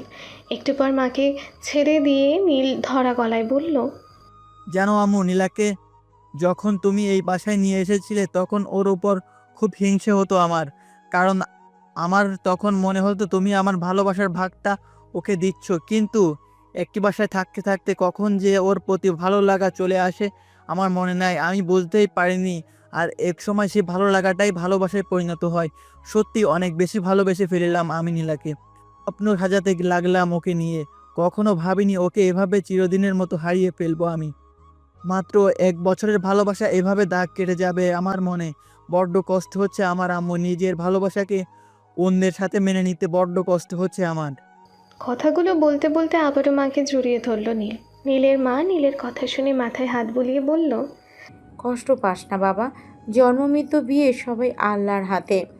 আল্লাহ যার সাথে যাকে লিখে রেখেছেন তার সাথেই তার বিয়ে হবে। এখানে আমাদের মানুষের কোনো হাত নেই। তোর জন্য আমি নীলার চাইতে সুন্দরী মেয়ে এনে দিব। তুই নীলাকে ভুলে যা নীল, ভুলে যা তুই। মায়ের কথা শুনে মাকে ছেড়ে দিয়ে মায়ের দিকে তাকিয়ে বলল, ভুলে যাওয়া কি এতই সহজ আম্মু? আমি চাইলেও কখনো ভুলতে পারবো না নীলাকে, কারণ আমি ওকে সত্যিকারের ভালোবেসেছি। তবে আমি কখনোই বাধা হয়ে দাঁড়াবো না শ্রাবণ আর নীলার মাঝে। দূর থেকে প্রার্থনা করে যাব যেন যেখানে থাকে সুখে থাকে আমার নীলা। আর কিছুই চাই না আমি আম্মু, আর কিছুই চাই না। নীলের কথা শুনে নীলের মাথায় হাত বুলিয়ে সেখান থেকে চলে গেলেন নীলের মা। সে চাইলেও যে পারবে না নীলাকে এনে দিতে তার একমাত্র ছেলের জন্য। তবে তিনি তো মা, ছেলের কষ্ট দেখে তারও যে অনেক বেশি কষ্ট হচ্ছে বুকে। তবে সে চায় না নিজের কষ্টটাকে ছেলের সামনে প্রকাশ করে তার কষ্টটা আরও বাড়িয়ে দিতে। কপালে কারো ভালোবাসার পরশ পেয়ে ঘুম ভাঙে বৃষ্টির। বৃষ্টি মিটিমিটি করে তাকিয়ে দেখে ওকে অনেক শক্ত করে বুকের মাঝে জড়িয়ে ধরেছে শ্রাবণ। শ্রাবণের বুকে নিজেকে দেখে কিছুটা অস্বস্তি বোধ করে বৃষ্টি, তাই শ্রাবণের থেকে ছাড়া পেতে বলে ওঠে, ওয়াশরুমে যাবো, প্লিজ ছাড়ুন আমায়। বৃষ্টির কথা শুনে শ্রাবণ বৃষ্টিকে না ছেড়ে বৃষ্টির দিকে তাকিয়ে বলে, তোমার কাছে একটা জিনিস চাইবো, দেবে আমায় জান? শ্রাবণের কথা শুনে বৃষ্টি শ্রাবণের থেকে দূরে সরার বৃথা চেষ্টা করে বলে, কি চান? তোমার এই গোলাপি ঠোঁটের একটা ছোঁয়া দেবে আমায়? মনে হয় কত শত চোখ হলো, আমি পাইনি সেই ছোঁয়া, দেবে আমায় একটুখানি? শ্রাবণের কথা শুনে খুব অস্বস্তি হতে লাগলো বৃষ্টির। কি বলবে বুঝতে পারছে না ও, কারণ শ্রাবণ যদি সত্যিই ওর স্বামী হয়ে থাকে তাহলে তো ওর কাছে সেটা চাওয়াটা স্বাভাবিক নয়। বৃষ্টি কিছু ভেবে না পেয়ে বলে উঠল, আমি তো কেবল ঘুম থেকে উঠলাম, আমি এখনো দাঁত ব্রাশ করিনি, মুখে গন্ধ, যেতে দিন আমায় প্লিজ। বৃষ্টির কথা শুনে মুচকি হাসলো শ্রাবণ। তারপর বৃষ্টি কিছু বুঝে ওঠার আগেই বৃষ্টির ঠোঁট জোড়াকে আঁকড়ে ধরল। খুব গভীরভাবে কিস করতে লাগলো বৃষ্টিকে। ঘটনার আকস্মিকতায় পাথরের মূর্তির মতো হয়ে গেল বৃষ্টি।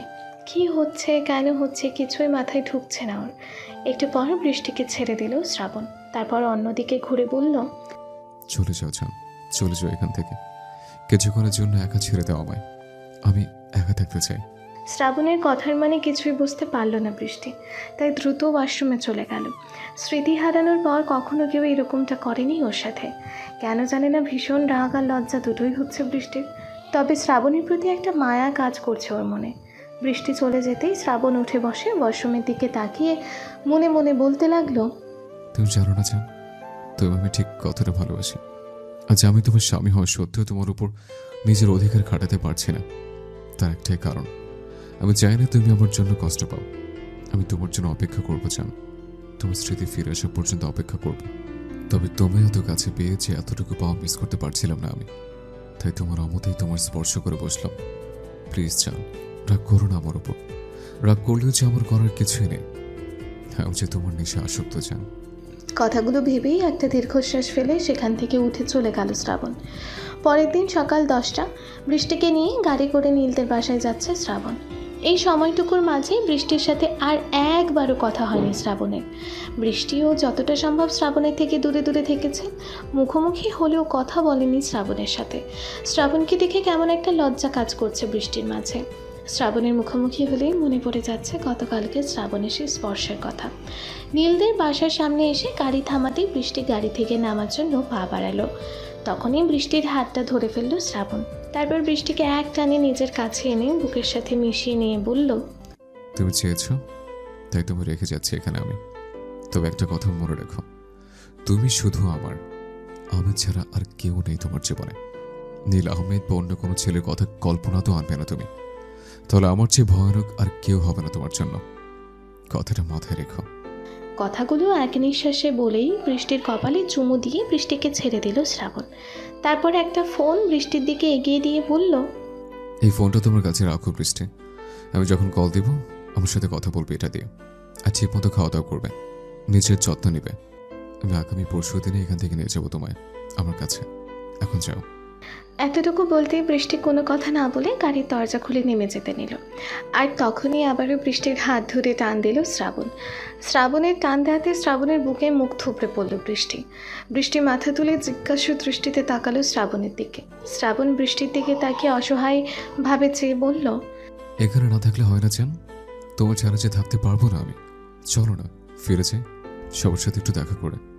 শ্রাবণের কথা শুনে মাথা নিচু করে আস্তে করে বৃষ্টি বলল, মাত্র 2 দিনেরই তো ব্যাপার, থাকি না এই 2 দিন মামুনির কাছে। আচ্ছা ঠিক আছে, যাও যান। ভালোবাসি, অনেক বেশি ভালোবাসি, প্লিজ তাড়াতাড়ি ফিরে আসো। শ্রাবণের কথা শুনেই বৃষ্টি মাথা নেড়ে সম্মতি দিল। শ্রাবণ আর কিছু না বলে হাত ছেড়ে দিল বৃষ্টির।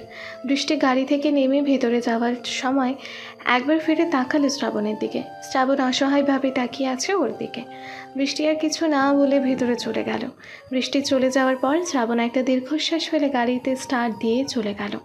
বাসার ভেতরে ঢুকতেই বৃষ্টিকে দেখে এগিয়ে এলো নীলের মা। তারপর বৃষ্টির হাত ধরে আনন্দিত কণ্ঠে বলল, কেমন আছিস নীলামা? তোর শরীর এখন কেমন? জামাই এলো না তোর সাথে? শ্রাবণ কোথায়? ভালো আছি মামুনি, তুমি কেমন আছো? উনি আসেনি, ওনার কাজ আছে বললেন। আমিও ভালো আছি। আয় মা, বস এখানে। নীল, এই নীল, দেখ, যা দেখে যা, নীলামা এসেছে। নীল নামটা শুনতেই রুম থেকে এক প্রকার দৌড়ে এলো নীল।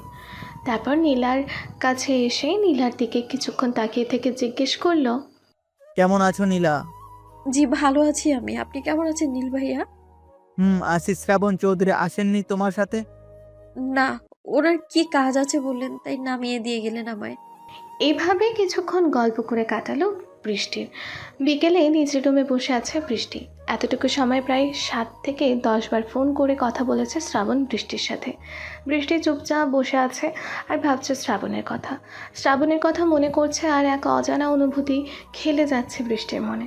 তখনই বৃষ্টির ধ্যান ভেঙে দিয়ে রুমে ঢুকলো নীলের মা।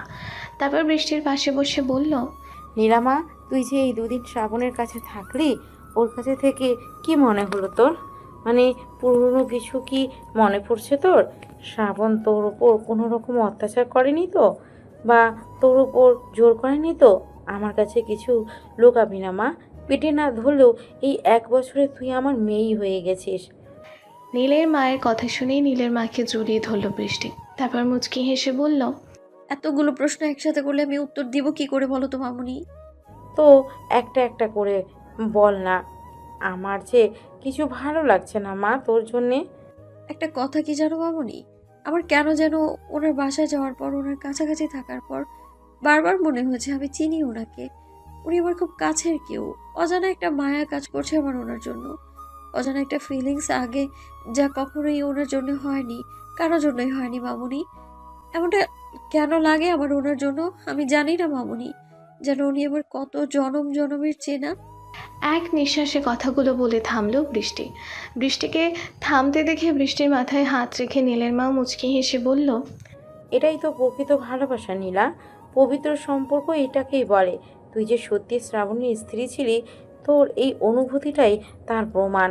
আর শ্রাবণকে দেখে যতটা বুঝতে পেরেছি, ছেলেটা তোকে পাগলের মতো ভালোবাসে।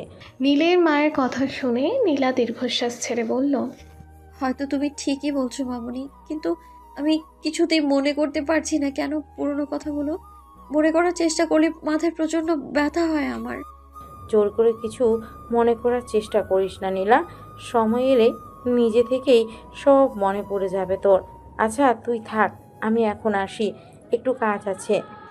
কথাগুলো বলেই বৃষ্টির মাথায় হাত বুলিয়ে চলে গেল নীলের মা। নীলের মা চলে যেতে নীল নীলার রুমের দরজার সামনে এসে বলল, ভেতরে আসতে পারি নীলা? আরে নীল ভাইয়া আসো, ভেতরে আসো। আমার রুমে ঢুকতে তোমার অনুমতির দরকার হয় বুঝি? আগে হয়নি, কিন্তু এখন তো তুমি অন্য একজনের বউ, তাই দরকার হয় নীলা। নীলের কথা শুনে আর কিছু বলল না নীলা, মাথা নিচু করে ফেলল। নীলাকে মাথা নিচু করে মন খারাপ করে থাকতে দেখে নীল বলল, বাইরে থেকে আমি সব শুনেছি নীলা আম্মু, আর তোমার সব কথা শুনেছি আমি। আসলে তোমার মনের মাঝে আমার জন্য ভালো লাগা ছাড়া আর কখনো কিছুই ছিল না। সত্যিকারের ভালো তুমি শুধু শ্রাবণ চৌধুরীকেই বাসো, আমাকে নয়। আসলে নীল ভাইয়া, আমায় বলতে দাও নীলা, তুমি আসলে কখনোই আমার ছিলে না। তবে আমার এত আফসোস নেই জানো নীলা, আমি সব সময় চাইবো তুমি যেন শ্রাবণের সাথে সুখে থাকো। আর আমি জানি শ্রাবণ তোমার অনেক সুখে রাখবে, আর তার মতো করে ভালো তোমায় আর কেউ বাসতে পারবে না, এমনকি আমিও না। শ্রাবণ সত্যি তোমায় অসম্ভব ভালোবাসে, তুমি কখনো শ্রাবণকে ছেড়ে যেও না নীলা। শ্রাবণ লোকটা রাগী হলেও ওনার মনটা খুব ভালো, আর তোমায় সে পাগলের মতো ভালোবাসে, এটা বুঝেছি আমি ওনার সাথে কথা বলে। নীলের কথাগুলো মাথা নিচু করে মনোযোগ দিয়ে চুপ করে শুনছে বৃষ্টি, তবে কোনো কথার উত্তর দিচ্ছে না। হঠাৎ ফোনের শব্দে ধ্যান ভাঙে বৃষ্টির। বৃষ্টি ফোনের স্ক্রিনে তাকিয়ে দেখে শ্রাবণ কল করেছে, ভিডিও কল। বৃষ্টি কোনো কিছু না ভেবে কল রিসিভ করে সামনে ধরে। ফোন রিসিভ হতে শ্রাবণ দেখতে পায় বৃষ্টির পাশে নীল দাঁড়িয়ে আছে। ফোনের ভেতর দেখে মনে হচ্ছে যেন নীল বৃষ্টির একদম কাছাকাছি দাঁড়িয়ে আছে। ফোনের স্ক্রিনে এমন দৃশ্য দেখার সাথে সাথে মাথায় যেন রক্ত উঠে যায় শ্রাবণের। শ্রাবণ নিজের হাতে ফোনটা একটা আছাড় দিয়ে ভেঙে ফেলে, তারপর দ্রুত রুম থেকে বেরিয়ে যায় নীলের বাসার উদ্দেশ্যে। শ্রাবণ কথা না বলে ফোন কেটে দেওয়ায় অবাক হয় বৃষ্টি, কারণ এখানে আসার পর থেকে শ্রাবণ যতবারই কল করেছে ততবারই বৃষ্টি বারবার বলার পর ফোন কেটেছে। তাহলে এখন হঠাৎ কী হলো যে কথা না বলে কেটে দিল? নীলকে অন্য মনস্ক দেখে নীল বলে উঠল, আমি হয়তো তোমায় বিরক্ত করছি তাই না নীলা? তুমি থাকো, আমি যাচ্ছি, পরে কথা হবে। কথাটা বলেই বৃষ্টির উত্তরের অপেক্ষা না করে চলে গেল নীল। কিন্তু সেদিকে বৃষ্টির কোনো খেয়াল নেই। বৃষ্টি এখন তার শ্রাবণকে নিয়ে ভাবছে। আধ ঘন্টার মাঝেই নীলদের বাসায় এসে পৌঁছালো শ্রাবণ। তারপর সোজা চলে গেল নীলদের বাসার ভেতরে। জোরে জোরে ডাকতে লাগলো বৃষ্টির নাম ধরে। শ্রাবণের চিৎকার শুনে এক প্রকার দৌড়ে রুম থেকে বেরিয়ে এলো বৃষ্টি, সাথে নীলের বাবা মাও। বৃষ্টিকে দেখা মাত্র শ্রাবণ দ্রুত চলে গেল বৃষ্টির কাছে। তারপর কোনো কথা না বলে বৃষ্টির হাত শক্ত করে ধরে টানতে টানতে নিয়ে যেতে লাগলো দরজার দিকে। হাতের ব্যথায় বৃষ্টি বলে উঠল, কি করছেন শ্রাবণ? আমি এইভাবে ট্রেনে কোথায় নিয়ে যাচ্ছেন আপনি? ব্যথা পাচ্ছি আমি, আমার হাত ছাড়ুন প্লিজ। বৃষ্টির কথার দিকে কোনো ভ্রুক্ষেপ নেই শ্রাবণের। শ্রাবণের ফর্সা মুখটা যেন রাগেই লাল হয়ে আছে, কপালের রগগুলো সব ফুলে উঠেছে। বৃষ্টিকে নিয়ে দরজার কাছে যেতেই শ্রাবণের পথ আটকে দাঁড়ালো নীলের মা। তারপর বৃষ্টির দিকে একবার তাকিয়ে শ্রাবণের দিকে চোখ সরিয়ে বলল, কি হয়েছে শ্রাবণ বাবা, তুমি এমন করে নীলাকে নিয়ে কোথায় যাচ্ছ? কাউকে কিছু বললেও না? নীলের মায়ের কথা শুনে থেমে গেল শ্রাবণ, তারপর রাগী গলায় বলে উঠল, পথ ছাড়ুন আন্টি, আমি বৃষ্টিকে নিয়ে যাবো এখান থেকে। শ্রাবণের কথা শুনে অবাক চোখে তাকিয়ে নীলের মা বলল, আজকে সকালেই তো নীলা এলো এ বাড়িতে, আর এখনই ওকে নিয়ে যাবে মানে? নীলার না এখানে দুদিন থাকার কথা বাবা? কথা ছিল, এখন আর কোনো কথা নেই। আমি ওকে এখনই এখান থেকে নিয়ে যাব, আর কখনোই বাড়িতে আসবে নাও। সরুন আপনি আমার সামনে থেকে। কথাগুলো বলে নীলের মাকে আর কিছু বলার সুযোগ না দিয়ে বৃষ্টিকে নিয়ে বেরিয়ে এলো শ্রাবণ। তারপর গাড়ির দরজা খুলে ধাক্কা দিয়ে বৃষ্টিকে বসিয়ে দিয়ে দরজা লাগিয়ে দিল শ্রাবণ। তারপর নিজে গিয়ে বসলো ড্রাইভিং সিটে।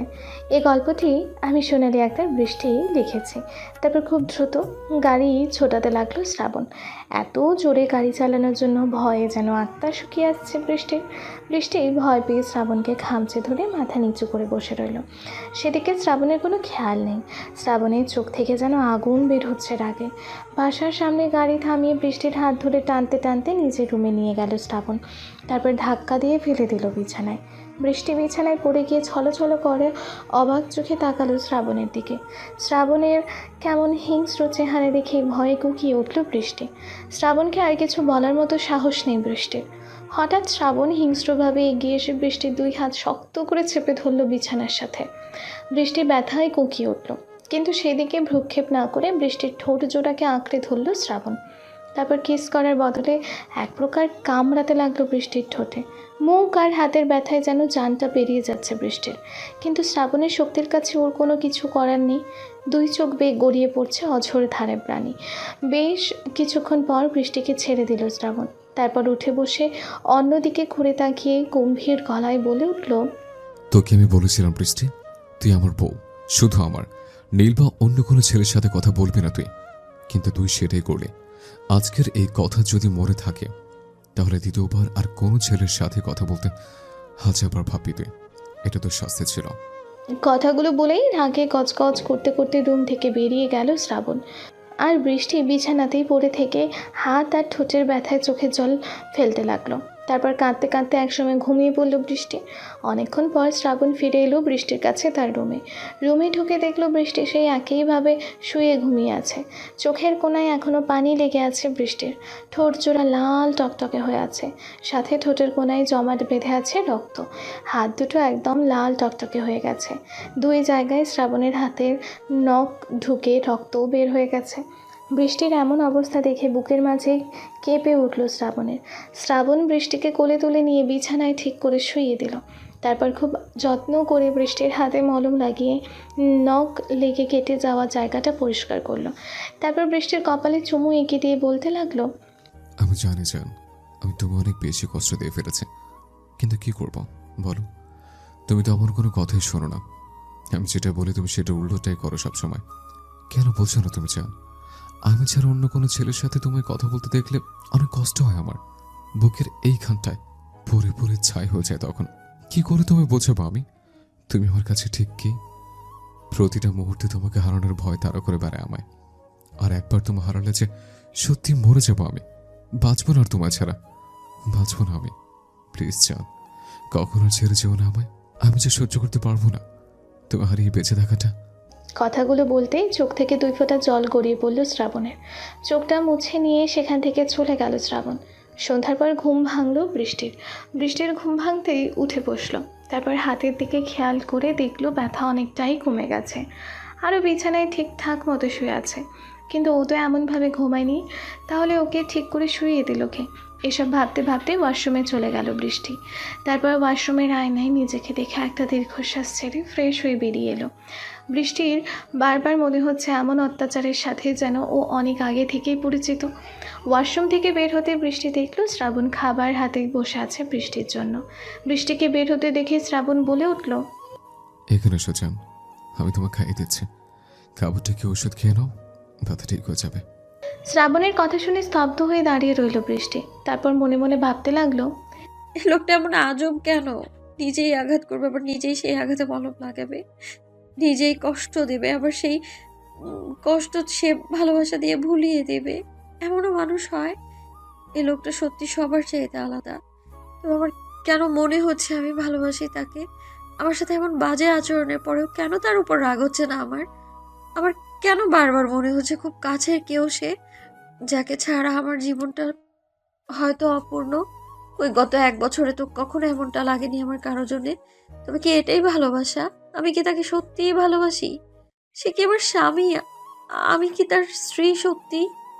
এমন হাজার কথা ভাবছি বৃষ্টিকে চুপ করে দাঁড়িয়ে থাকতে দেখে শ্রাবণ উঠে গিয়ে বৃষ্টির সামনে দাঁড়িয়ে বৃষ্টির দোকালে হাত রেখে বলল, রাগ করেছো জান আমার উপর? কথা বলবে না তুমি আমার সাথে? আমি তো অনেক কষ্ট দিয়েছি, তাই না? শ্রাবণের কথা শুনে অবাক চোখে শ্রাবণের দিকে তাকিয়ে আছে বৃষ্টি। কোনো কথা বলছে না ও, শুধু বোঝার চেষ্টা করছে একটা মানুষ কি করে এত বদলাতে পারে ক্ষণে ক্ষণে। বৃষ্টিকে চুপ করে তাকিয়ে থাকতে দেখে শ্রাবণ দুপা পিছিয়ে গিয়ে কান ধরে বলল, ও বউ, প্লিজ মাফ করে দাও না তোমার ডেঞ্জারাস লাভারটাকে। এ দেখো, কান ধরেছে আমি। শ্রাবণ চৌধুরী কান ধরে দাঁড়িয়ে আছে। ভাবতে পারছো একবার এটা কারো কানে গেলে কি হবে? প্লিজ বউ, মাফ করে দাও না আমায়। আর তোমায় কষ্ট দিব না, এই কান ধরে বলেছে। বলো না আমায়, মাফ করেছো? শ্রাবণের কাণ্ড দেখে আর কথা শুনে ফিক করে হেসে দিল বৃষ্টি। বৃষ্টির কাছে এগিয়ে এসে কপালে আর গালে ভালোবাসার পরশ এঁকে দিল শ্রাবণ। তারপর হাত ধরে নিয়ে গিয়ে পাশে বসিয়ে বৃষ্টিকে খাইয়ে দিতে লাগলো নিজের হাতে। বৃষ্টি শুধু অবাক চোখে দেখছে শ্রাবণকে। একটা মানুষ কি করে পারে কাউকে এতটা ভালোবাসতে? আর এতটা ভালোই যখন বাসে তাহলে হঠাৎ হঠাৎ এমন ভয়ানক রূপে বা ধারণ করে কেন? এইসব কথার উত্তর বৃষ্টির অজানা। তবে বৃষ্টি এতটুকু বুঝতে পেরেছে যে শ্রাবণকে ভালোবেসে ও খুব বেশি ভালোবাসে শ্রাবণকে। বৃষ্টিকে খাইয়ে দেওয়া শেষ হলে পানি খাইয়ে বৃষ্টির মুখটা টিস্যু দিয়ে মুছে নিল শ্রাবণ। তারপর বৃষ্টির গালে হাত রেখে নরম সুরে বলল, ঠোঁটে আর হাতে খুব বেশি ব্যথা করছে জান? শ্রাবণের কথার উত্তর না দিয়ে বৃষ্টি মুচকি হেসে বলে উঠল, বৃষ্টিতে ভেজবো, আপনি ভেজবেন আমার সাথে? এখন তুমি বৃষ্টি পাবে কোথায়? শ্রাবণের কথা শুনে মুচকি হেসে বৃষ্টি বলল, বাইরে তাকিয়ে দেখুন, মুষলধারায় বৃষ্টি হচ্ছে, চলুন না ভিজি। বৃষ্টির কথা শুনে বাইরে তাকালো শ্রাবণ। তারপর দেখলো বাইরে সত্যি অনেক বৃষ্টি হচ্ছে। শ্রাবণ বৃষ্টির দিকে তাকিয়ে বলল, এখন বৃষ্টিতে ভিজলে ঠান্ডা লাগবে, জ্বর হবে। রাতে কাউকে বৃষ্টিতে ভিজতে দেখেছো কখনো? অন্য সময় ভেজো, এখন না। কিছু হবে না, চলুন না ভিজি একটু। আমার খুব ইচ্ছে করছে বৃষ্টিতে ভিজতে। ওকে, আপনাকে ভিজতে হবে না, আপনি শুধু ছাদের দরজায় দাঁড়িয়ে থাকবেন আর আমি ভিজবো। প্লিজ প্লিজ প্লিজ, চলুন না একটু ভিজি। বৃষ্টির জোড়াজড়িতে আর না করতে পারল না শ্রাবণ। বৃষ্টির সাথে ছাদে চলে গেল ভিজবে বলে। ছাদে উঠতে শ্রাবণকে রেখে বৃষ্টি দৌড়ে ছাদের উপরে উঠে ভিজতে লাগলো আর আনন্দে ছোট বাচ্চাদের মতো ছুটাছুটি করতে লাগলো। শ্রাবণ ছাদের দরজায় হেলান দিয়ে দাঁড়িয়ে অপলক দেখছে তার বৃষ্টিকে। বৃষ্টির সেদিকে খেয়াল নেই, সে তো মনের আনন্দে ভিজেই চলেছে ইচ্ছা মতো। প্রায় ৪৫ মিনিট হলো বৃষ্টিতে ভিজে চলেছে বৃষ্টি। শ্রাবণও আর বৃষ্টির আনন্দের মাঝে যেন হারিয়ে গেছে। হঠাৎ জোরে জোরে হাঁচি দিতে থাকে বৃষ্টি। বৃষ্টিকে হাঁচি দিতে দেখে যেন হুঁশ ফেরে শ্রাবণের। শ্রাবণ নিজের ঘড়ির দিকে তাকিয়ে দেখে প্রায় ১ ঘন্টা হলো বৃষ্টি এভাবে বৃষ্টিতে ভিজে চলেছে। সাথে সাথে শ্রাবণ দৌড়ে বৃষ্টির কাছে চলে যায়। তারপর কিছু না বলে বৃষ্টিকে কোলে তুলে নিয়ে বলে, এই মেয়ে, কোনো হুঁশ আছে তোমার? পুরো ১ ঘন্টা হলো বৃষ্টিতে ভিজে চলেছে তুমি। এখন তাড়াতাড়ি নিচে চলো, জামা কাপড় চেঞ্জ করে নেবে, নইলে জ্বর এসে যাবে। শ্রাবণের কথা শুনে বৃষ্টি নিচের দিকে তাকিয়ে বলল, আমায় নামিয়ে দিন, আমি একাই যেতে পারবো। বৃষ্টির কথা শুনে কোনো উত্তর দিল না শ্রাবণ। শুধু একটা বাঁকা হাসি দিয়ে বৃষ্টিকে কোলে নিয়ে নিচে নেমে এলো। তারপর রুমে এসে ওয়াশরুমের সামনে নামিয়ে দিল বৃষ্টিকে। বৃষ্টি কিছু না বলে জামা কাপড় নিয়ে ওয়াশরুমে চলে গেল। একটু পর চেঞ্জ করে বেরিয়ে এলো, কিন্তু হাঁচি দিতে দিতে বৃষ্টির অবস্থা খারাপ হয়ে যাচ্ছে। বৃষ্টি বের হলে শ্রাবণ গেল ফ্রেশ হতে। বেশ কিছুক্ষণ পর শ্রাবণ ওয়াশরুম থেকে বেরিয়ে দেখলো বৃষ্টি বিছানায় গুটিসুটি মেরে শুয়ে থরথর করে কাঁপছে। শ্রাবণ দ্রুত বৃষ্টির কাছে এগিয়ে গিয়ে কপালে হাত রেখে দেখলো জ্বরে গা তার পুড়ে যাচ্ছে। শ্রাবণ তাড়াতাড়ি কম্বল দিয়ে জড়িয়ে দিল বৃষ্টিকে। তারপর কাকে যেন ফোন করে বলল এক্ষুনি গিয়ে ডাক্তারকে নিয়ে আসতে। ৩০ মিনিটের মধ্যেই ডাক্তার নিয়ে চলে এলো শ্রাবণের লোক। ডাক্তার প্রায় অনেকটা ভিজে গেছে বৃষ্টিতে আসার সময়, কিন্তু শ্রাবণ চৌধুরী ডেকেছে, না এসে তো আর উপায় নেই। প্রাণের ভয় কার না আছে। ডাক্তারকে দেখে ডাক্তারের কাছে এগিয়ে গেল শ্রাবণ। তারপর বলল, ডাক্তার, দেখুন তো আমার বৃষ্টির কি হয়েছে? এত গরম কেন শরীর? ও কথা কেন বলছে না? শ্রাবণের কথা শুনে কোনো উত্তর না দিয়ে বৃষ্টির কাছে চলে গেল ডাক্তার। তারপর কিছুক্ষণ চেক আপ করে বলল, মিস্টার শ্রাবণ, আপনার ওয়াইফ হাসপাতালে ভর্তি করতে হবে। ওনার অবস্থা খুব একটা ভালো না। ১ বছর আগে ওনার মাথার আঘাত পাওয়ার কারণে ওনার সামান্য জ্বর থেকে অনেক কিছু হয়ে যেতে পারে। তাই ওনাকে হাসপাতালে ভর্তি করেন যত দ্রুত তাড়াতাড়ি সম্ভব। ডাক্তারের কথা শুনে শ্রাবণ উত্তেজিত হয়ে বলল, আমি আমার বৃষ্টির কিচ্ছু হতে দেব না। আমি এখনই ওকে হাসপাতালে নিয়ে যাব। কথাগুলো বলেই বৃষ্টিকে কোলে তুলে নিল শ্রাবণ। তারপর কয়েক পা এগিয়ে গিয়েই আবারও থেমে গেল। তারপর ডাক্তারের দিকে তাকিয়ে বলল, কিন্তু আপনি কি করে জানলেন যে বৃষ্টি ১ বছর আগে মাথা আঘাত পেয়েছিল? আমি সব জানি মিস্টার শ্রাবণ, কারণ আমি তখন আপনার ওয়াইফের চিকিৎসা করেছিলাম। তবে এখন এটা জানতাম না এই মেয়েটা আপনার ওয়াইফ। ডাক্তারের কথা শুনে আর কিছু বলল না শ্রাবণ। বৃষ্টিকে কোলে নিয়ে সোজা গিয়ে গাড়িতে বসলো। তারপর হাসপাতালের উদ্দেশ্যে রওনা হলো। হাসপাতালে পৌঁছে বৃষ্টিকে নিয়ে একটা কেবিনে শুইয়ে দিল। ডাক্তার এসে বৃষ্টিকে কানলা পরিয়ে স্যালাইন পুশ করে গেল, সাথে 2টা কিসের যেন ইঞ্জেকশন। শ্রাবণ বৃষ্টির হাত ধরে বসে রইল বেডের পাশে আর অসহায়ভাবে বৃষ্টির দিকে তাকিয়ে বলতে লাগলো, সব আমার দোষ। আমার উচিত হয়নি তোমায় এতক্ষণ এইভাবে বৃষ্টিতে ভিজতে দেওয়া। আমি যদি তোমায় বৃষ্টিতে ভিজতে না দিতাম তাহলে এখন তুমি সুস্থ থাকতে। আমার জন্যই তোমার আজ এই অবস্থা। কথাগুলো বলার সময় যেন বুকটা ফেটে যাচ্ছে শ্রাবণের। শ্রাবণ যে তার ভালোবাসার মানুষটাকে এভাবে দেখতে পারছে না। সারা রাত কেটে গেল, এর মাঝে একবারের জন্য জ্ঞান ফেরেনি বৃষ্টির। শ্রাবণ সারা রাত বৃষ্টির হাত ধরে বসেছিল, একটুও ঘুমাতে পারেনি। সকালে শ্রাবণ কী মনে করে নীলের মায়ের কাছে ফোন করে বলল বৃষ্টির অসুস্থতার কথা। শ্রাবণের মুখে বৃষ্টির কথা শুনতেই নীলকে নিয়ে ছুটে চলে এলো নীলের মা। যতই হোক, এই 1টি বছর বৃষ্টিকে নিজের মেয়ের মতো ভালোবেসেছে সে। নীলের মা আসলে তাকে বৃষ্টির পাশে বসিয়ে রেখে শ্রাবণ ওয়াশরুমে গেল একটু ফ্রেশ হতে। শ্রাবণ চলে গেলে নীল আর নীলের মা বৃষ্টির পাশে বসে রইল। নীল মুখে কিছু না বলে ওর মুখ দেখেই বোঝা যাচ্ছে ও নিজের নীলার জন্য কতটা কষ্ট পাচ্ছে। এদিকে নীলের মাও কান্না শুরু করে দিল বৃষ্টির এমন অবস্থা দেখে। হঠাৎ বৃষ্টি নড়ে চড়ে ওঠায় ধ্যান ভাঙল নীলের মায়ের। নীলের মা বৃষ্টির মাথায় হাত বুলিয়ে আস্তে আস্তে বলল, নীলা মামুনি, এখন কেমন লাগছে মা তোর? চোখ খোল, দেখ আমি তোর মামুনি এসেছি তোর কাছে। কি হয়েছিল মা তোর? এমন অসুস্থ হলে কি করে হঠাৎ?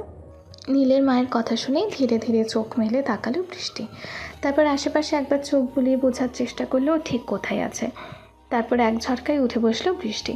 বৃষ্টিকে উঠে বসতে দেখে নীলের মা উঠে দাঁড়িয়ে বৃষ্টির মাথায় হাত বুলিয়ে বলল, কি হলো নীলামা, তুই এইভাবে উঠে বসলি কেন? এখন শরীর কেমন লাগছে তোর? নীলের মায়ের কথা যেন কিছুই কানে যাচ্ছে না বৃষ্টির। বৃষ্টি গভীর মনোযোগ দিয়ে কি যেন ভাবছে। তারপর বৃষ্টি হঠাৎ চিৎকার করে বলতে লাগলো, আপনারা কারা কেন বাঁচালেন আমায়? আমি তো মরতে যাচ্ছিলাম, তাহলে কেন আমায় বাঁচালেন আপনারা? আমি আমার এই হাত দিয়ে আমার ভালোবাসাকে হত্যা করেছি, বিশ্বাসঘাতকতা করেছি আমি শ্রাবণের সাথে। আমার বেঁচে থাকার কোনো অধিকার নেই। কেন বাঁচালেন আপনারা আমায়? আমি মরতে চাই আমি। কথাগুলো চিৎকার করে বলে কাঁদছে বৃষ্টি। ওয়াশরুম থেকে ফ্রেশ হয়ে বেরিয়ে বৃষ্টির কথা শুনে থমকে গেল শ্রাবণ। বৃষ্টির কথা শুনে বৃষ্টিকে শান্ত করার অনেক চেষ্টা করছে নীল আর নীলের মা, কিন্তু বৃষ্টি এমন বিহেভ করছে যেন নীল আর নীলের মাকে চেনেই না, আর পাগলের মতো মরে যাওয়ার কথা বলে যাচ্ছে বৃষ্টি। হঠাৎ শ্রাবণের দিকে চোখ পড়ে বৃষ্টির। শ্রাবণকে দেখা মাত্রই হাসি ফুটে ওঠে বৃষ্টির মুখে। তারপর বৃষ্টি এক টানে হাতের ক্যানালাটা খুলে ফেলে দ্রুত চলে যায় শ্রাবণের কাছে। তারপর শ্রাবণের শরীরে হাত বোলাতে বোলাতে পাগলের মতো বলে, আপনি ঠিক আছেন শ্রাবণ? আপনার কিছু হয়নি? আল্লাহর কাছে হাজার শুক্রিয়া, তিনি বাঁচিয়ে দিয়েছেন আপনাকে। আপনি সুস্থ আছেন শ্রাবণ। খুব বেশি ব্যথা লেগেছিল আপনার, তাই না? সেদিন আপনাকে ছুরি মেরে চলে আসার পর আমি আবার ফিরে গিয়েছিলাম আপনার কাছে, কিন্তু সেখানে আমি রক্ত ছাড়া কিচ্ছু দেখতে পাইনি। আমি ভেবেছিলাম আমি হয়তো সত্যি আপনাকে খুন করে ফেলেছি, মেরে ফেলেছি আমার ভালোবাসাকে নিজের হাতে। আপনি ঠিক আছেন তো শ্রাবণ? বৃষ্টি পাগলের মতো কান্না করতে করতে এইসব ভুলে যাচ্ছে, আর শ্রাবণ ও নীলের মা অবাক চোখে তাকিয়ে বৃষ্টির কথা শুনছে। হঠাৎ শ্রাবণ খেয়াল করলো বৃষ্টির হাতের ক্যানোলা খুলে ফেলার জায়গা দিয়ে রক্ত বেরোচ্ছে। সাথে সাথে বৃষ্টির হাতে সেই জায়গায় চেপে ধরলো শ্রাবণ। তারপর বৃষ্টির দিকে তাকিয়ে শান্ত গলায় বলল, জান, শান্ত হও তুমি। আমি ঠিক আছে, কিচ্ছু হয়নি আমার। প্লিজ শোনা, শান্ত হও। সেদিন তুমি কেন এরকম করেছিলে বৃষ্টি আমার সাথে? শ্রাবণের কথা শুনেই থমকে গেল বৃষ্টি। তারপর কি যেন মনে করে শ্রাবণের কাছ থেকে নিজের হাতটা ছাড়িয়ে দুপা পিছিয়ে গেল, গিয়ে বলল, আপনি কি করে পারলেন শ্রাবণ? কি করে পারলেন আপনি এমনটা করতে? একটাবারও কি আমার কথা মনে হয়নি আপনার? শ্রাবণ, আপনি আপনি এতটুকু বলতেই কাঁদতে কাঁদতে জ্ঞান হারিয়ে নিচে পড়ে যেতে নিল বৃষ্টি। সাথে সাথে শ্রাবণ দৌড়ে গিয়ে বৃষ্টিকে ধরে ফেলল। তারপর চিৎকার করে ডাক্তারকে ডাকতে লাগলো শ্রাবণ। নীল দৌড়ে চলে গেল ডাক্তার আনতে। ডাক্তার এসে বৃষ্টিকে চেক আপ করে বলল, মিস্টার শ্রাবণ, আপনার ওয়াইফ অতিরিক্ত টেনশন করার জ্ঞান হারিয়ে ফেলেছে। আর নীল আহমেদের কাছ থেকে যা শুনলাম তাতে তো মনে হচ্ছে আপনার ওয়াইফ সিটিভি এসেছে। আপনি টেনশন করবেন না, আমি এখনই ঘুমের ইঞ্জেকশন দিয়েছি, উনি এখন ঘুমাবে। ঘুম থেকে উঠলে সব ঠিক হয়ে যাবে ইনশাল্লাহ। ডাক্তারের কথা শুনে কিছুটা স্বস্তি ফিরে পেল শ্রাবণ। ডাক্তার চলে গেলে শ্রাবণ বৃষ্টির পাশে বসে বৃষ্টির বলা কথাগুলো নিয়ে ভাবতে লাগলো। কী বলছিল এতক্ষণ বৃষ্টি? আমি কি করেছি ওর সাথে যে বৃষ্টি আমার খুন পর্যন্ত করতে চাইলো? 1 বছর আগে শ্রাবণকে ছুরি মেরে বৃষ্টি যখন কাঁদতে কাঁদতে চলে যায়, তখন শ্রাবণকেও লোকেরা এসে হাসপাতালে নিয়ে যায়। কিন্তু শ্রাবণকে হত্যা করার চেষ্টা করার পর নিজেকে ক্ষমা করতে পারছিল না বৃষ্টি। বৃষ্টি মেনে নিতে পারছিল না যে সত্যি ও শ্রাবণকে নিজের ভালোবাসার মানুষকে খুন করতে পারে। তাই বৃষ্টি আবারও ছুটে আসে শ্রাবণের কাছে, কিন্তু সেখানে আর শ্রাবণকে পায় না। ও শুধু দেখে মেঝেতে অনেক রক্ত পড়ে আছে। রক্ত দেখে বৃষ্টি ভেবে নেয় হয়তো শ্রাবণ মারা গেছে আর ওর লাশটা কেউ নিয়ে গেছে। এটা ভেবে বৃষ্টি পাগলের মতো ছুটে যায় আত্মহত্যা করতে। দৌড়াতে দৌড়াতে নীলের গাড়ির সামনে গিয়ে পড়ে বৃষ্টি। বাকিটা তো সবাই জানেনি।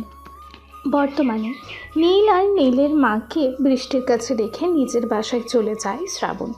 বাসায় পৌঁছে দ্রুত চলে যায় বাসার দরজার কাছে লাগানো সিসিটিভি ফুটেজ চেক করতে। 1 বছর আগের সেই দিনে সিসিটিভি ফুটেজ বের করে শ্রাবণ। সিসিটিভি ফুটেজে দেখতে পায় শ্রাবণ বাসা থেকে বেরিয়ে যাওয়ার একটু পরেই একটা লোকের সাথে শ্রাবণের বাসায় আসে বর্ষা। লোকটার মুখ ঠিক চেনা যাচ্ছে না, ঠিক কে সে? বর্ষা বাসায় ঢুকেই সোজা চলে যায় শ্রাবণ আর বৃষ্টির রুমে। তারপর 15 থেকে 20 মিনিট পরেই আবারও বাসা থেকে দৌড়ে বেরিয়ে যেতে দেখা যায় বর্ষাকে। তবে বর্ষা যখন যাচ্ছিল তখন বর্ষার চোখ থেকে অঝরে পানি গড়িয়ে পড়ছিল। শ্রাবণ অনেক ট্রাই করেও বর্ষার সাথে আসা সেই লোকটার মুখটা দেখতে পারে না। বর্ষা চলে যাওয়ার একটু পরেই একটা ছুরি হাতে রাগী লুক নিয়ে বাসা থেকে বেরিয়ে যায় বৃষ্টি। সিসিটিভি ফুটেজটা দেখে ল্যাপটপটা একটা আছাড় দিয়ে ভেঙে ফেলে শ্রাবণ। তারপর মনে মনে বলে, কেন আগে আমার মনে পড়েনি সিসিটিভি ফুটেজের কথা? বর্ষা আমার কি করে গেল বা বলে গেল আমার বৃষ্টিকে, যে বৃষ্টি আমি হত্যা করতে ছুটে গেল? আর বর্ষার সাথে ওই লোকটা এবার গিয়েছিল। সব জানতে হবে আমায়, সবকিছু জানতে হবে। এমন হাজারো কথা ভাবতে ভাবতে মাথা পুরো হ্যাং হয়ে যাচ্ছে শ্রাবণের। রাগে নিজের চুলগুলো নিজেরই টেনে ছিঁড়তে ইচ্ছা করছে ওর। বিকেলে বৃষ্টির ঘুম ভাঙলে বৃষ্টি রিলিজ করে বাসায় নিয়ে আসে শ্রাবণ আর নীলদের নিজের বাসায় ফিরে যেতে বলে। ঘুম ভাঙার পর থেকে বৃষ্টি একদম চুপচাপ হয়ে গেছে, একটা কথাও বলছে না কারো সাথে, এমনকি নীল বা নীলের মায়ের সাথেও না। তবে সবাইকে চিনতেও পারছে ও। বাসায় নিয়ে এসে বৃষ্টির হাতে এক সেট কাপড় চোপড় দিয়ে বৃষ্টিকে ফ্রেশ হয়ে আসতে বলে শ্রাবণ। কিন্তু বৃষ্টি শ্রাবণের কথা না শুনে ব্যালকনিতে চলে যায়। বৃষ্টির এমন আচরণে কিছুটা রাগ হলেও রাগটাকে কন্ট্রোল করে বৃষ্টির জন্য খাবার নিয়ে আসে শ্রাবণ। তারপর ব্যালকনিতে গিয়ে খাবার মেখে বৃষ্টির মুখের সামনে ধরে শ্রাবণ বলে, হ্যাঁ করো বৃষ্টি, খাবারটা খেয়ে নাও। গতকাল থেকে কিছুই খাওনি তুমি। শ্রাবণের কথা শুনে মুখ ঘুরিয়ে নেয় বৃষ্টি। বৃষ্টিকে মুখ ঘোরাতে দেখে শ্রাবণ আবারও বলে, ভালোভাবে বলছি বৃষ্টি, সিন ক্রিয়েট না করে খাবারটা খেয়ে নাও, নইলে এর ফল কিন্তু ভালো হবে না তোমার জন্য। শ্রাবণের কথা শুনে শ্রাবণের হাত থেকে খাবারের প্লেটটা ধাক্কা দিয়ে ফেলে দেয় বৃষ্টি। তারপর উঠে চলে যেতে নেয় শ্রাবণের সামনে থেকে। তখনই শ্রাবণ উঠে দাঁড়িয়ে বৃষ্টির চুলের মুঠি ধরে নিজের দিকে ঘুরিয়ে বলে, সমস্যা কি তোর? কেন করছিস তুই আমার সাথে এমন? আমাকে খুন করতে চেয়েও শান্তি হয়নি তোর? আর কত কষ্ট দিতে চাস তুই আমায়? বল, কি করেছি আমি? কোন অপরাধে আমার সাথে এমন করেছিস তুই? উত্তর দে আমায়। শ্রাবণের কথা শুনে ঝাড়ি দিয়ে শ্রাবণের হাত থেকে নিজেকে ছাড়িয়ে নিল বৃষ্টি। তারপর রাগী গলায় বলে উঠল, কত শাস্তি দিতে চান আপনি আমায়? আর কত সহ্য করতে হবে আমায় আপনার এই মিথ্যে ভালোবাসার নামে অত্যাচারগুলো? অনেক হয়েছে, আর মানতে পারছি না আমি। আপনার জন্য, শুধুমাত্র আপনার জন্য আমি হারিয়েছি সবটা। আপনি আমার জীবনের একটা অভিশাপ ছাড়া আর কিছুই নয়। আমার থেকে আমার সব কিছু কেড়ে নিয়েছেন আপনি। আমার ভাবতেও ঘৃণা হয় যে আমি আপনার মতো একটা জঘন্য লোকে কখনো ভালোবেসেছিলাম। এক নিঃশ্বাসে এতটুকু বলে থামল বৃষ্টি। বৃষ্টির কথা শুনে রাগ যেন মাথায় উঠে গেল শ্রাবণের। শ্রাবণ বৃষ্টির হাত ধরে বৃষ্টিকে দেয়ালের সাথে চেপে ধরে বলল, কি করেছি আমি যে তুই আমাকে এসব শোনাচ্ছিস? বল আমায়, কি করেছি আমি? বৃষ্টি শ্রাবণকে নিজের শরীরের সম্পূর্ণ শক্তি দিয়ে ধাক্কা দিয়ে দূরে সরিয়ে দিয়ে বলল,